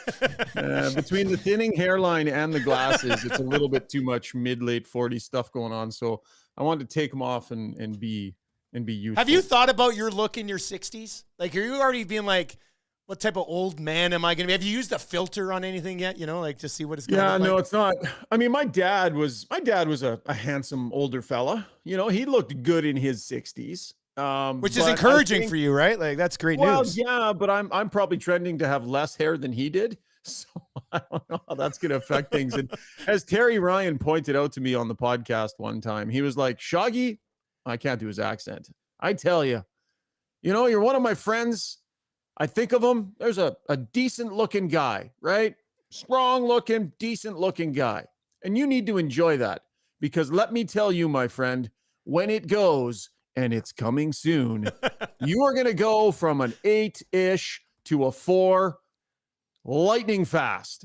Basically, his point is, when whatever's left of the hair goes, it's just going to be just an absolute like cratering. Yeah. And that's fine. I'm good with that. I'm 46. I don't need to impress anybody anymore. I don't care. Lots of life left, Shoggy. Lots of life left. It's I don't Got know. Your Back Monday Morning Mandate. Visit gybpod.com/YEG or download Got Your Back Pod on all of the platforms. You guys hit something last night, didn't you? Yeah. I dropped a podcast last night. We had Rob Brown in. We're loving these Sunday night podcasts. They're tons of fun. We can kind of just we relax and goof off a little bit. I'll go to my sound machine here. Okay. This gem from Jason Strudwick last night. Totally struttying here. I've shouted with hundreds of men, like literally hundreds. I've seen it all, man. That sounds about right, though. Did that really surprise you? No, it didn't at all. No. So for proper context, you'll have to check out the podcast. But a great debate about the Oiler power play and about crock pots. So that's good then. That's great. Yeah. Your hat is normal today. Last week it was flipped, but it's fine today. Yeah, I think it might have been. Me. I'm gonna see if I can. Let's see if I can flip it back. I think I have the technology to actually. Oh yeah, do it would be don't you. Even know it. I didn't even know that I had the technology. Or maybe not. I can't find it now. It's all good. It looks all right. All right, man. Well, I want to talk about the Elks a little bit too, but let's start with the Oilers. 0-2 start. I have seen some people say, look, they're just getting PDO'd to death right now. Right? Shooting percentage isn't great. Save percentage sucks. It's going to all come back around. I was a little surprised they didn't bounce back with a convincing victory on Saturday. We'll give the Canucks and Casey DeSmith some credit. I thought he came up big a few times, but what's the biggest concern you think through the first couple of games for this team? Biggest concern. Yeah, good question. I think, like big picture for me, we know this is going to be a good team, and they're going to be a good team this year. One of the areas that they're wanting to improve on to take a step as a group is their penalty kill. Their penalty kill has been hot garbage. So I would put that fairly high up the list. I think, what are they, 55% or something through a couple of games here? And I don't know that you just snap your fingers and make that better. So that's an issue, I would say. Special teams, they've been losing the battle the first couple of games, with penalty kill in particular. Yeah, the goaltending has been kind of whatever. You know, it hasn't been their biggest problem, but it certainly has not been their savior. At a certain point, you need to be talking about Jack Campbell or Stuart Skinner. Wow, they played a great game. Kind of pulled one out of the fire there. It's only 2 games, but the Canucks had their guy do that, right? That's true. It's definitely on the list. And I'd just say at even strength, right? They just haven't really produced much at even strength. And yes, Jay Woodcroft will point to shot share and all that, 88 attempts and all that stuff. But just overall quality of play at 5-on-5 at even strength against that team, I don't think has been nearly high enough. So how do you get that 5-on-5 going? They've got 1 even strength goal so far in 2 games. I mean, they're going to, like I said this morning, I said, I'm not necessarily worried about them offensively. Like, they're going to score goals. That's what this team does. But I don't, what are they lacking 5-on-5, I guess, right now? Is it just finish? Can we just say they just haven't finished well enough, or is there more there? Definitely some finish. I think there have been periods in games where they've allowed the other team to outwork them for stretches of 7-8 minutes and haven't been consistent with, making sure you're winning the battles. So there were like lulls where they'd go 7-8 minutes without a shot. Kind of weird stuff, right? Where when you're rolling, that's not really happening. So I'd say that's part of it as well. And I think they want to be a team that can roll 4 lines and kind of throw 4 lines at you and have your third and fourth line with some identity and keep momentum going. And just look at the ice distribution, right? That just hasn't happened, right? We're back to McDavid and Draisaitl playing copious amounts. And I know power plays play a factor in that, but they haven't been able to roll the lines the way they want. So I would say that you just re-rack it and you let them sort it out. You still have a good team. Still have the 2 best players in the world. You're going to let these guys sort it out themselves. I still believe the proper messaging from Jay Woodcroft right now is just re-rack it and let the guys figure it out. A bunch of changes and stuff right now would be a little too panicked for me. Ryan, what'd you make of Matthias Ekholm regular season debut? He had that hip flexor injury, following game 1, and it's such a small sample right now that you lose game 1. Ekholm's not there. People think, oh, you add Ekholm to this equation, things will be good. He's back. What did you make of his game? Do you think he's like totally up to speed as of yet? Is this? I wouldn't say this is rushing him back, albeit what happened last Wednesday. But just what did you make of his regular season debut? And quite clearly, it's not just simple as adding him, dropping him back into the lineup, and away we go. Yeah, we did a segment last night, reasons to be nervous, but reasons for optimism. And one of my reasons for optimism was because Matthias Ekholm is going to be way better than he was in that first game. I thought he really struggled. He looked like a guy who came out and was playing his first game of the year, and he was. He barely had any training camp. He didn't have any exhibition games. He doesn't have a ton of speed to burn, and he's dealing with a mobility issue with a hip flexor and a groin. He was going to want to get back into the lineup whether he was ready or not. So I don't know if he's 100% or not, but I don't think he looked great in that game. I thought he was sluggish. He handles that Sam Lafferty rush 10 times out of 10 last season, and he got beat on it, right? So Matthias Ekholm, a critical player, a critical defenseman, is going to be 60% better than he was in that first game. So to answer your question, not great, completely understandable. He's going to get a lot better. How do you give up a 2-0 in the National Hockey League, Shaggy? Yeah, just a really bad read by Darnell Nurse, flat out, just bad read. And when your teammates are jumping up and everybody's jumping up as a D-man, it's your job to take a look around and just read the situation a little bit there. And he didn't. Got too aggressive, needs to be more conservative in those moments. And then a poor play from Foegele, zipping it wide, rimming it around the boards. It's just not what you want to do, especially when you've got numbers. When you're attacking with numbers and you miss the net, you're going to be in trouble. And so terrible read by Darnell Nurse, bad shot by Warren Foegele, just an ugly sequence and one of those breakdowns, right? And that's the other thing, man. The Oilers have had some really bad breakdowns and bad mistakes that have led to some of these goals against. So just a really bad read by Darnell Nurse, flat out. Dylan Holloway looks pretty good, doesn't he? I mean, you haven't seen as much of it maybe as we will down the road here. Just that power play last game kind of took a significant chunk of ice time away from some of those guys. But I don't know, he just looks creative. He looks like he's confident enough to start trying to make some plays in the league this year. Yep, and he needs to stay right where he is. So back up all the talk about elevating up the lineup. Have you already seen that? Is that out there already? Shut that down and leave it be. Yeah, we got some of it last night on the pod, and I'm sure there's some of it happening with you guys too. It's just he needs to be in a position to meet the bar right now, not come in underneath it. And every game he spends in the top 6 where he doesn't produce and the Oilers don't win is going to be pressure on him. The Oilers have other guys, I think, that can play that role right now. Connor Brown, he's taken some time to find regular season speed here, but I think I would still leave Connor Brown there. Just let Dylan Holloway be on a third line where they go out and skate hard and drive momentum. The one point I will make, though, gentlemen, there's lots of praise for this third line, and I don't disagree. They've been energetic. They've pushed pace, but you need to score.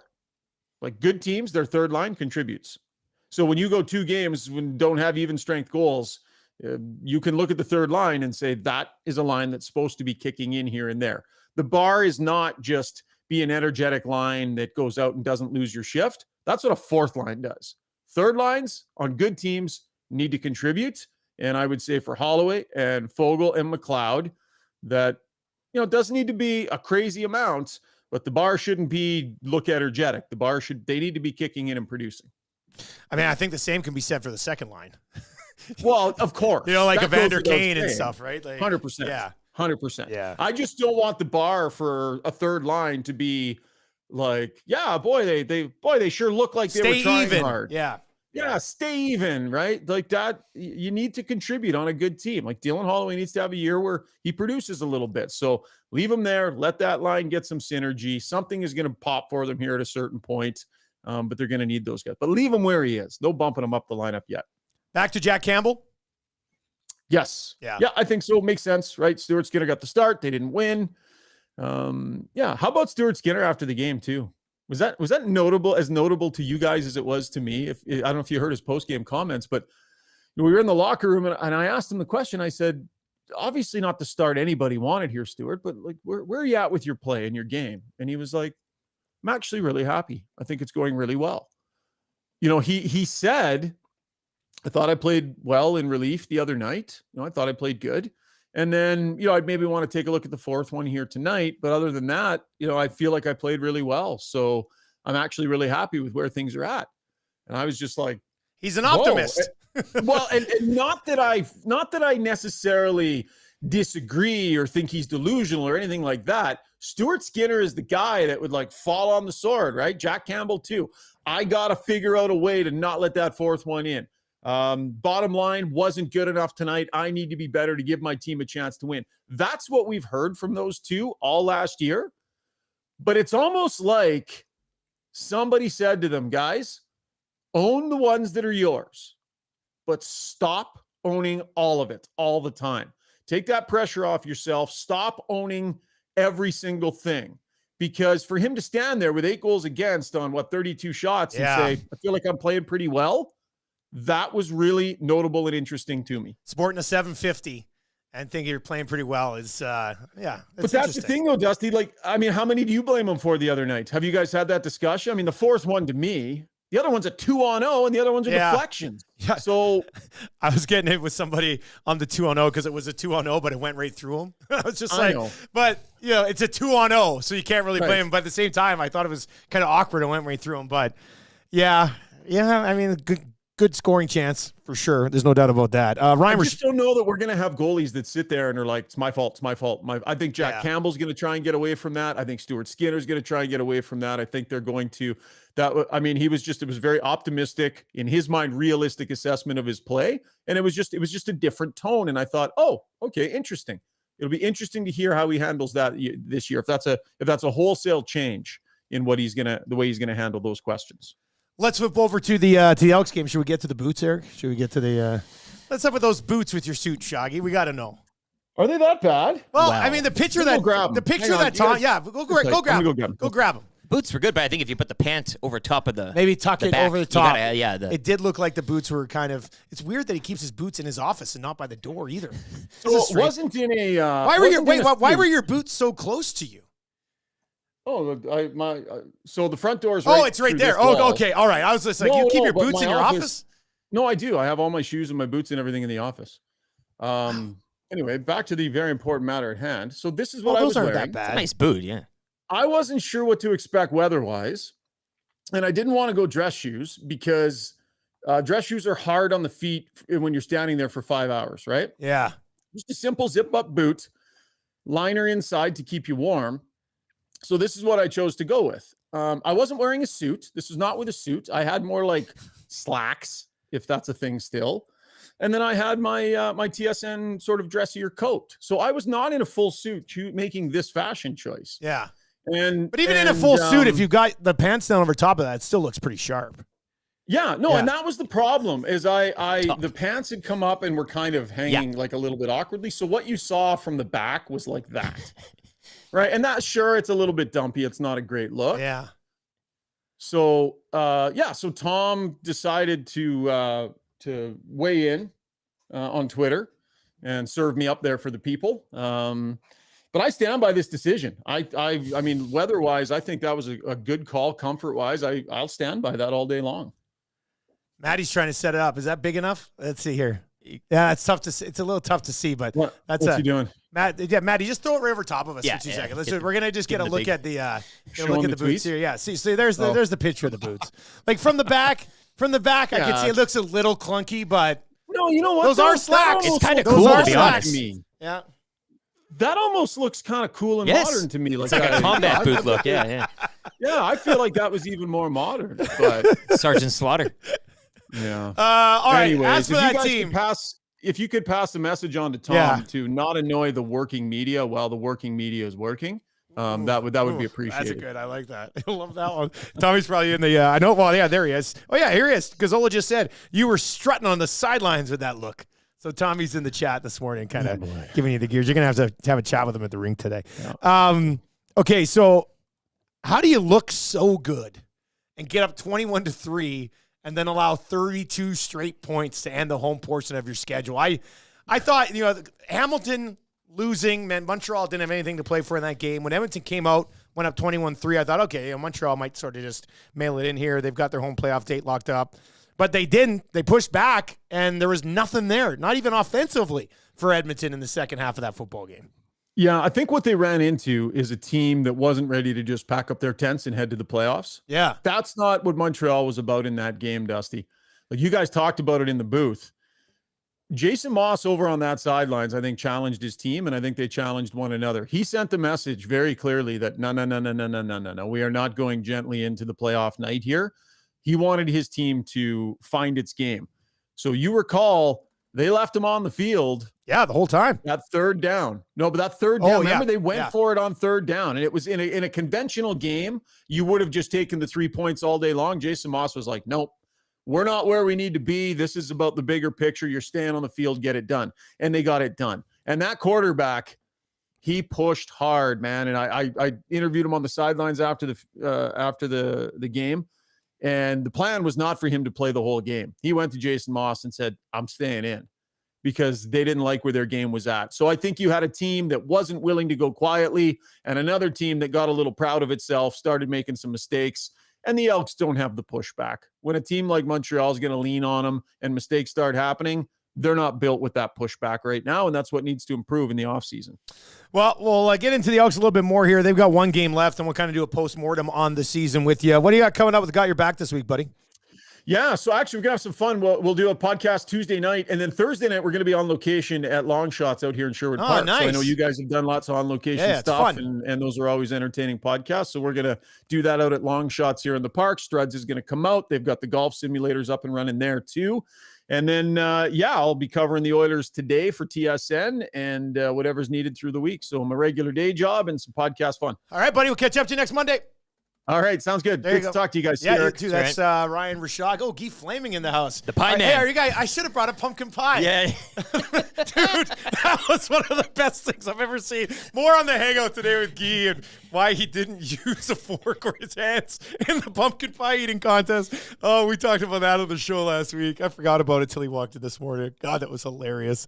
So just to follow up here with Rishaug and the Elks talk quickly. I want to think that they take a step next year, but there's something inside that still makes me hesitate a bit on it. What is that? Do you know what that would be like? The switch wasn't made like a little too late, right? Maybe the quarterbacking one. Yeah. People will always go to that this season. And if you look back and say, well, had they made the switch, I mean, hindsight and all that. But now you've made that switch. You know going in. We talked last year so much about Cornelius and can he take the step? Can he get all these? Because he's going to get weapons now. Well, can he? Well, we know Ford can.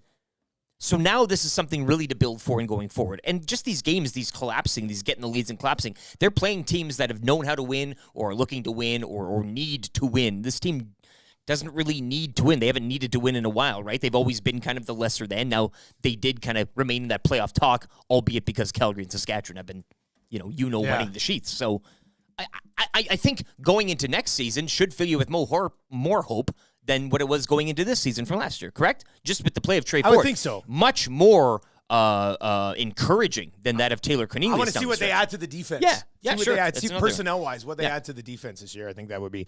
YouTube Trev just got here, and he's not even wearing a jacket. What is it, like 3 degrees outside? Trev, you got to get a jacket or hoodie or something.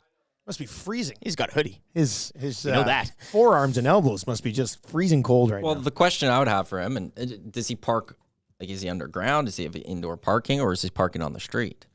You park underground? No. Parkade or on the street?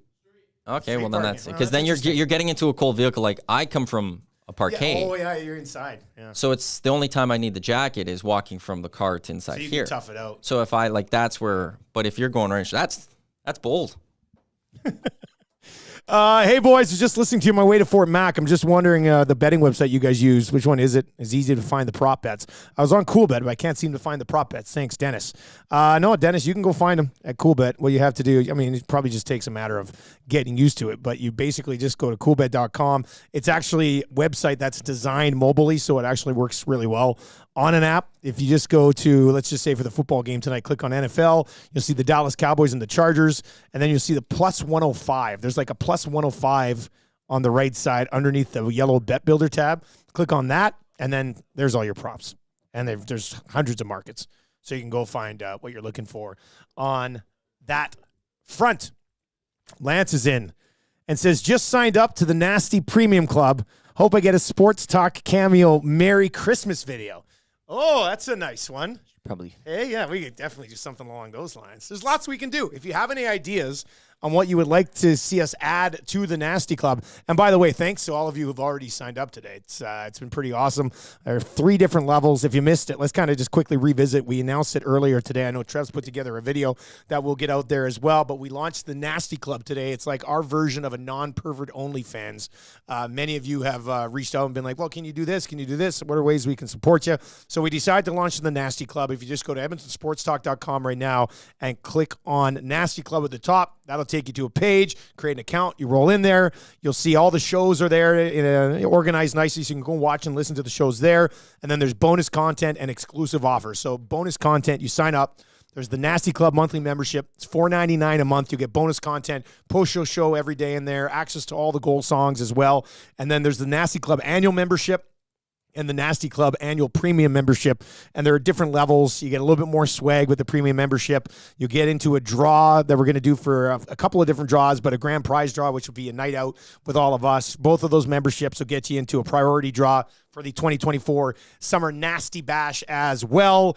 And like I said, we can add more exclusive content to it as we continue to build out the Nasty Club. So if you have any ideas on other types of content you'd like to see added to the Nasty Club, let us know. Pitwall Nasty's in and says, Nasty Club idea number 1, get in for a draw to watch Dusty eat a vegetable.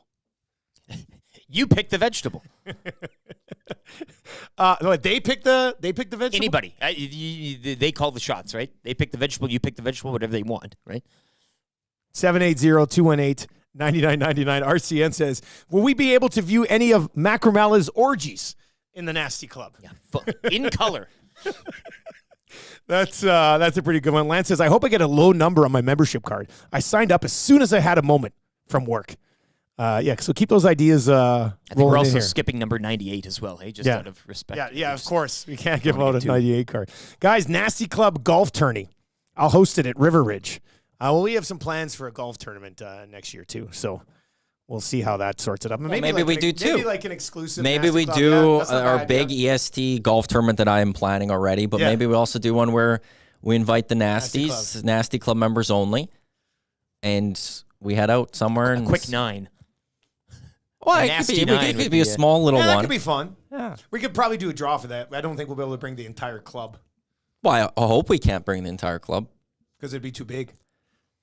Well, if we have enough that means we have enough members. Yeah, that's what I mean. Like, yeah, that's what I'm talking about. Like, if we could bring full out an entire tournament, then. Lance says, if your number card is 98, you get flogged by other members of the club. Who got number 98? Oh, my God, Lance? You got number 98? Who do you think you are? Is there a number, like, are we allowed to give number 99 away? No, I think number 99 we print off and put up in the wall here. Right? 97? I think. No, 97 we can give away. Yeah, I think there's going to be special ones for, like, if you get 29 or 97. They can wear 29. They're going to be thrilled by Oh, they'll be pumped. Right. But 99, like, I don't know, as an Edmonton show, are we allowed to give away a 99? No, I don't think we can give away 99. Mine, we can say it's basically a tribute, like our text line. You don't give away the 98 because that's disrespectful. Surveyor Brett says the Nasty Club Outdoor Rink Classic. You got a ref right here. Oh, that's pretty good. I don't mind that idea. We can easily put that together. Oilers 92 is a pervert. Says, what about number 69? Yeah. There'll be some benchmark numbers that people will just love. Yeah. No, that'd be good. If you get number 69, you do get access to the Macromala orgy films. It's a special link And that behind the paywall. Gazzola foot material, with too, the, maybe. with the Nasty Club. So that's good. Oh, I like this one. This is a good one. 780-218-9999. Membership gives you personal numbers of Dusty Lt and Matthew. Straight up. Not ours, but we'll put Tommy's number up there. Looking for a good time? Text Tommy Gazzola. Or just go find him at Kelly's Pub. Tommy will be down at the rink today, right? Is he coming back for Oil Stream? It's a 10 o'clock practice. He should be here. Why ask me about the Oil Stream? Well, I don't know. Tommy usually communicates with, I don't know. Like, Tommy, if you're still watching, be back for the Oil Stream here. We got He lots better to be discuss. watching. The practice is until 10. Practice is at 10. I think Rink there's more report, than time Oil to Stream. get here Of course for there Oil is. Stream. There's no reason he wouldn't be here. You know what? We are about 3 hours away from a classic Coming in hot text. Coming in hot. We're going to get a coming in hot text today for sure. Daniel says Nasty Club Fantasy Leagues. I like that. Yeah.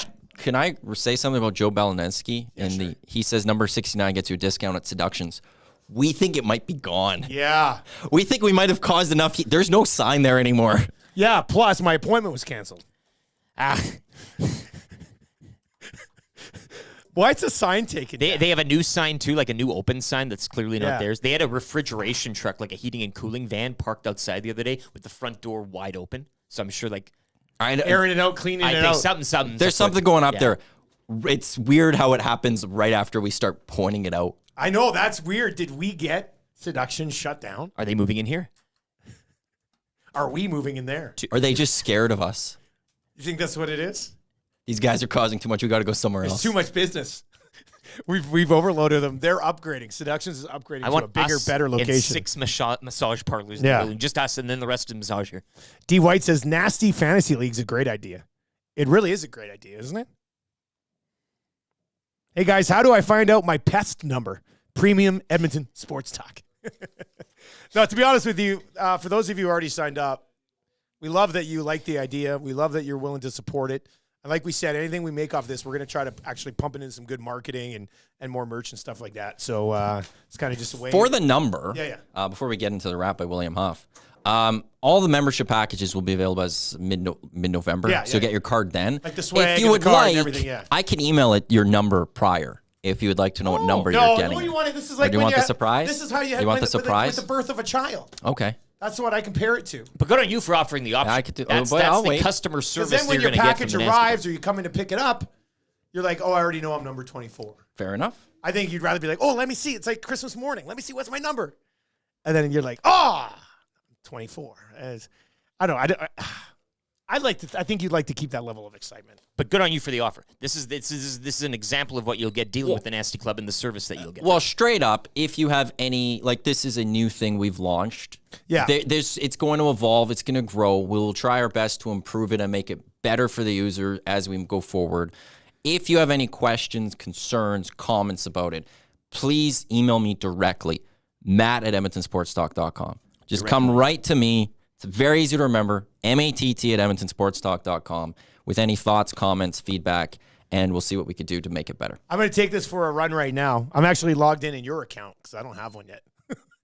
But so, like, for example, I'm on the Nasty Club right now, bonus content. We also did mention we're going to have exclusive offers coming. We're just working on the details on how we'll get those to you. But we're going to have exclusive offers coming from all of our partners and stuff. But so we'll save this for Sound of the Day, because I'm going to play one of the songs, because you can just go play songs right out of the Nasty Club, which is awesome. But let's get into the rap for William Huff. These guys have been around forever. Since 1972, they've been rapping the city, including rapping Commonwealth. I saw their sandwich board down on the field at Commonwealth. All I could imagine was us having a sandwich board down on the field at Commonwealth next year. Big Edmonton Sports Talk logo. We dream. How sweet would that be? We dream. Yeah. I can't wait. That would be great. What did we learn on the show today, buddy? It's the 4th article down on Top Stories, NHL.com website. Thrill of playing in Toronto, driving Matthews. Oh, because he loves playing in Toronto. That's why he's got back-to-back hat tricks. Off to historic starts. Center Makes helps sense. Toronto continue pursuit of Cup after signing for. This is and now he's got Bedard in there tonight, does he? I know Chargers and Cowboys. That's Blackhawks sleeves. Another Austin Matthews Hattie on the horizon here. That'd be pretty big. The sports world, but we're watching with bated breath. Yeah. If you want your place to look as good as ours, WilliamHuff.com. They'll give you the details on that. I know they're super busy, but they're still just turning out great raps all over the city. Lance says he'd like a sleepover at Tommy's house, included in the Nasty Club for premium members. Premium members only. Jen's wondering when they can get a hoodie. Hoodies will be available when we launch the merch store. In a few weeks. Monday, hopefully, we'll launch our store, pop-up store. You could order pre-sale of all of our merch, which includes the hoodie. Should have another announcement coming in the relatively near future as well. Is this the thing we got on Friday you're talking about? Yeah. HR Daddy's taking a look at? Yeah. Yeah. I want to get back to them today. You want to get back to them today? Well, I got a call with yeah. HR Daddy this Yeah, morning so I need anyway, to know. Okay. All right, okay, good. All right, let's get to your sound of the day. Then we'll get to the text of the day for A&W. So inside the Nasty Club right now, and we've got more songs. I know I've got more songs kicking around that we'll throw up here, but we got 1, 2, and then 1, 2, 3, 4, 5, 6. We got about like 24 songs right now sitting in the 22 songs, I think, sitting in the Nasty Club right now. How about this one? This is a deep, deep cut. When I was logged in yesterday to the Nasty Club, I looked and I was like, I don't even remember doing this song. Do you remember the Tobias Reader song? I don't. It's gonna be your sound of the day. This is how easy it is. I'm in the Nasty Club right now. Let's just listen.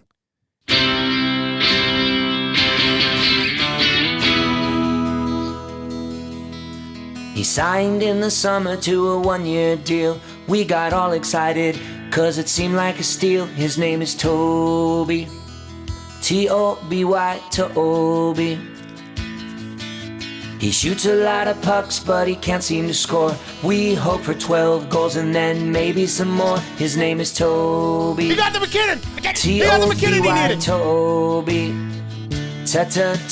Toby.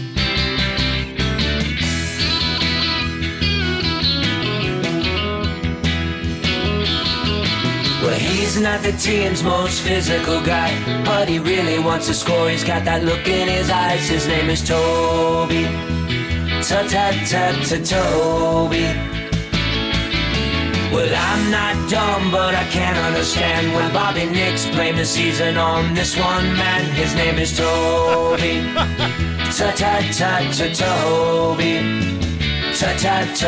Toby. Tobias Reader goal song. How the hell did we not play that just randomly? He didn't score. But a summer, a June, whatever it is, here or there, I just... Well, I'm not done, but Amazing. I can't understand how Bobby Nix blamed the season on this one man. That cut hard. Toby Reader, Edmonton Oilers, 67 games, 0 goals. But he was the Oiler killer prior to that. He was the couldn't be Oilers killer. stopped against the Oilers. God. So anyway, you can listen to that. You can listen to that in the Nasty Club. Oilers 92 says, I'm so choked that he didn't score 15 after you guys made that song. Yeah, that was a good song. I like that. I mean, that song right there would get you to get the premium package. Should 100%, right? That's really sign up today. Big guns. EvanstonSportsTalk.com. Click on Nasty Club. All right, let's get to your text of the day today for A&W. Super crunchy chicken cruncher sandwiches are here, available in 3 new crunch-tastic choices: Nashville hot chicken cruncher, chubby chicken cruncher, and the BLT chicken cruncher. Try the new chicken cruncher sandwiches today at all A&W locations. All right, let's go to this one. Had some good text roll in on Nasty Club. A lot of good ideas actually here that we're going to have to dive into a little bit later on after the show, see what we can actually work with. But let's go text of the day to RCN for A&W. Will we be able to view any of Macromala's orgies in the Nasty Club? The answer would be, if he'll finally send us that content, yes. Right? The only thing us stopping from putting those in the Nasty Club is the fact that we have not yet got our hands on that stuff. But we probably will at some point. All right, boys, RCN with the text of the day for A&W. Will we be able to view any of Macromala's orgies? What's coming up on the Hangout today, buddy? We got a fun one coming up. Guy Flaming will stop by of the Pipeline Show, and Dave Dawson, HNLive.ca, Hangout debut. Lots of fun sports conversations to be had. Oil Kings last night. We could talk some PFC. I always want to call it something else, but PFC, Wildcats, Huskies, some AJ. We'll get into other sports too, but it's going to be a fun one with Guy, Dave, myself. YouTube Trev will be in for an hour, and Eric will be in for an hour. Eric and I are going to bang out a postal show here right away as well, which you'll be able to find up in the Nasty Club later on today. Lieutenant Eric, one more time, what are you watching tonight, buddy? We know this. Century Casino Sports Bar and Lounge, Century Casino Fort Road. We'll have the Chargers and Cowboys on full blast. Hey, we'll have some hockey on as well. They got that TV wrap around the bar, so you don't miss anything. There's no TV over there, a small one over there, one in the booth. It's all on one wall, so you got the Chargers, Cowboys, got a little MLB playoff action tonight as well, and a full slate of NHL hockey games going on at the Century Casino Sports Bar and Lounge. Century Casino Fort Road, where every day is game day. Your next chance to get into a draw, qualify into a draw for a trip for 2 to LA as well, and I believe Savage, the plumber, Trevor Savage, shirt online tonight. That'll be the free square board. Everything's free there to get in. So free square board tonight. Come down, get in. You could be walking out of there a winner. All right, there you go. One more time. Thank you to everybody who's already signed up for Nasty Club membership. We know that thing's just going to continue to grow. We're looking forward to giving you some bonus content over there and getting you all of that swag that comes with those memberships. For more on that, EvanstonSportsTalk.com. At the top, click on Nasty Club, sign on up, and get that exclusive membership club for those two larger membership options. We'll have more on the Nasty Club popping up online a little bit later on today. For Matty Wanek, Mr. Lean himself, and Lieutenant Eric, I am Dustin Nielson. We'll be back tomorrow morning getting you ready for the Oilers and the Nashville Predators, breaking down the Monday Nighter as well. Tell your friends about the show. Have a great day and take it easy.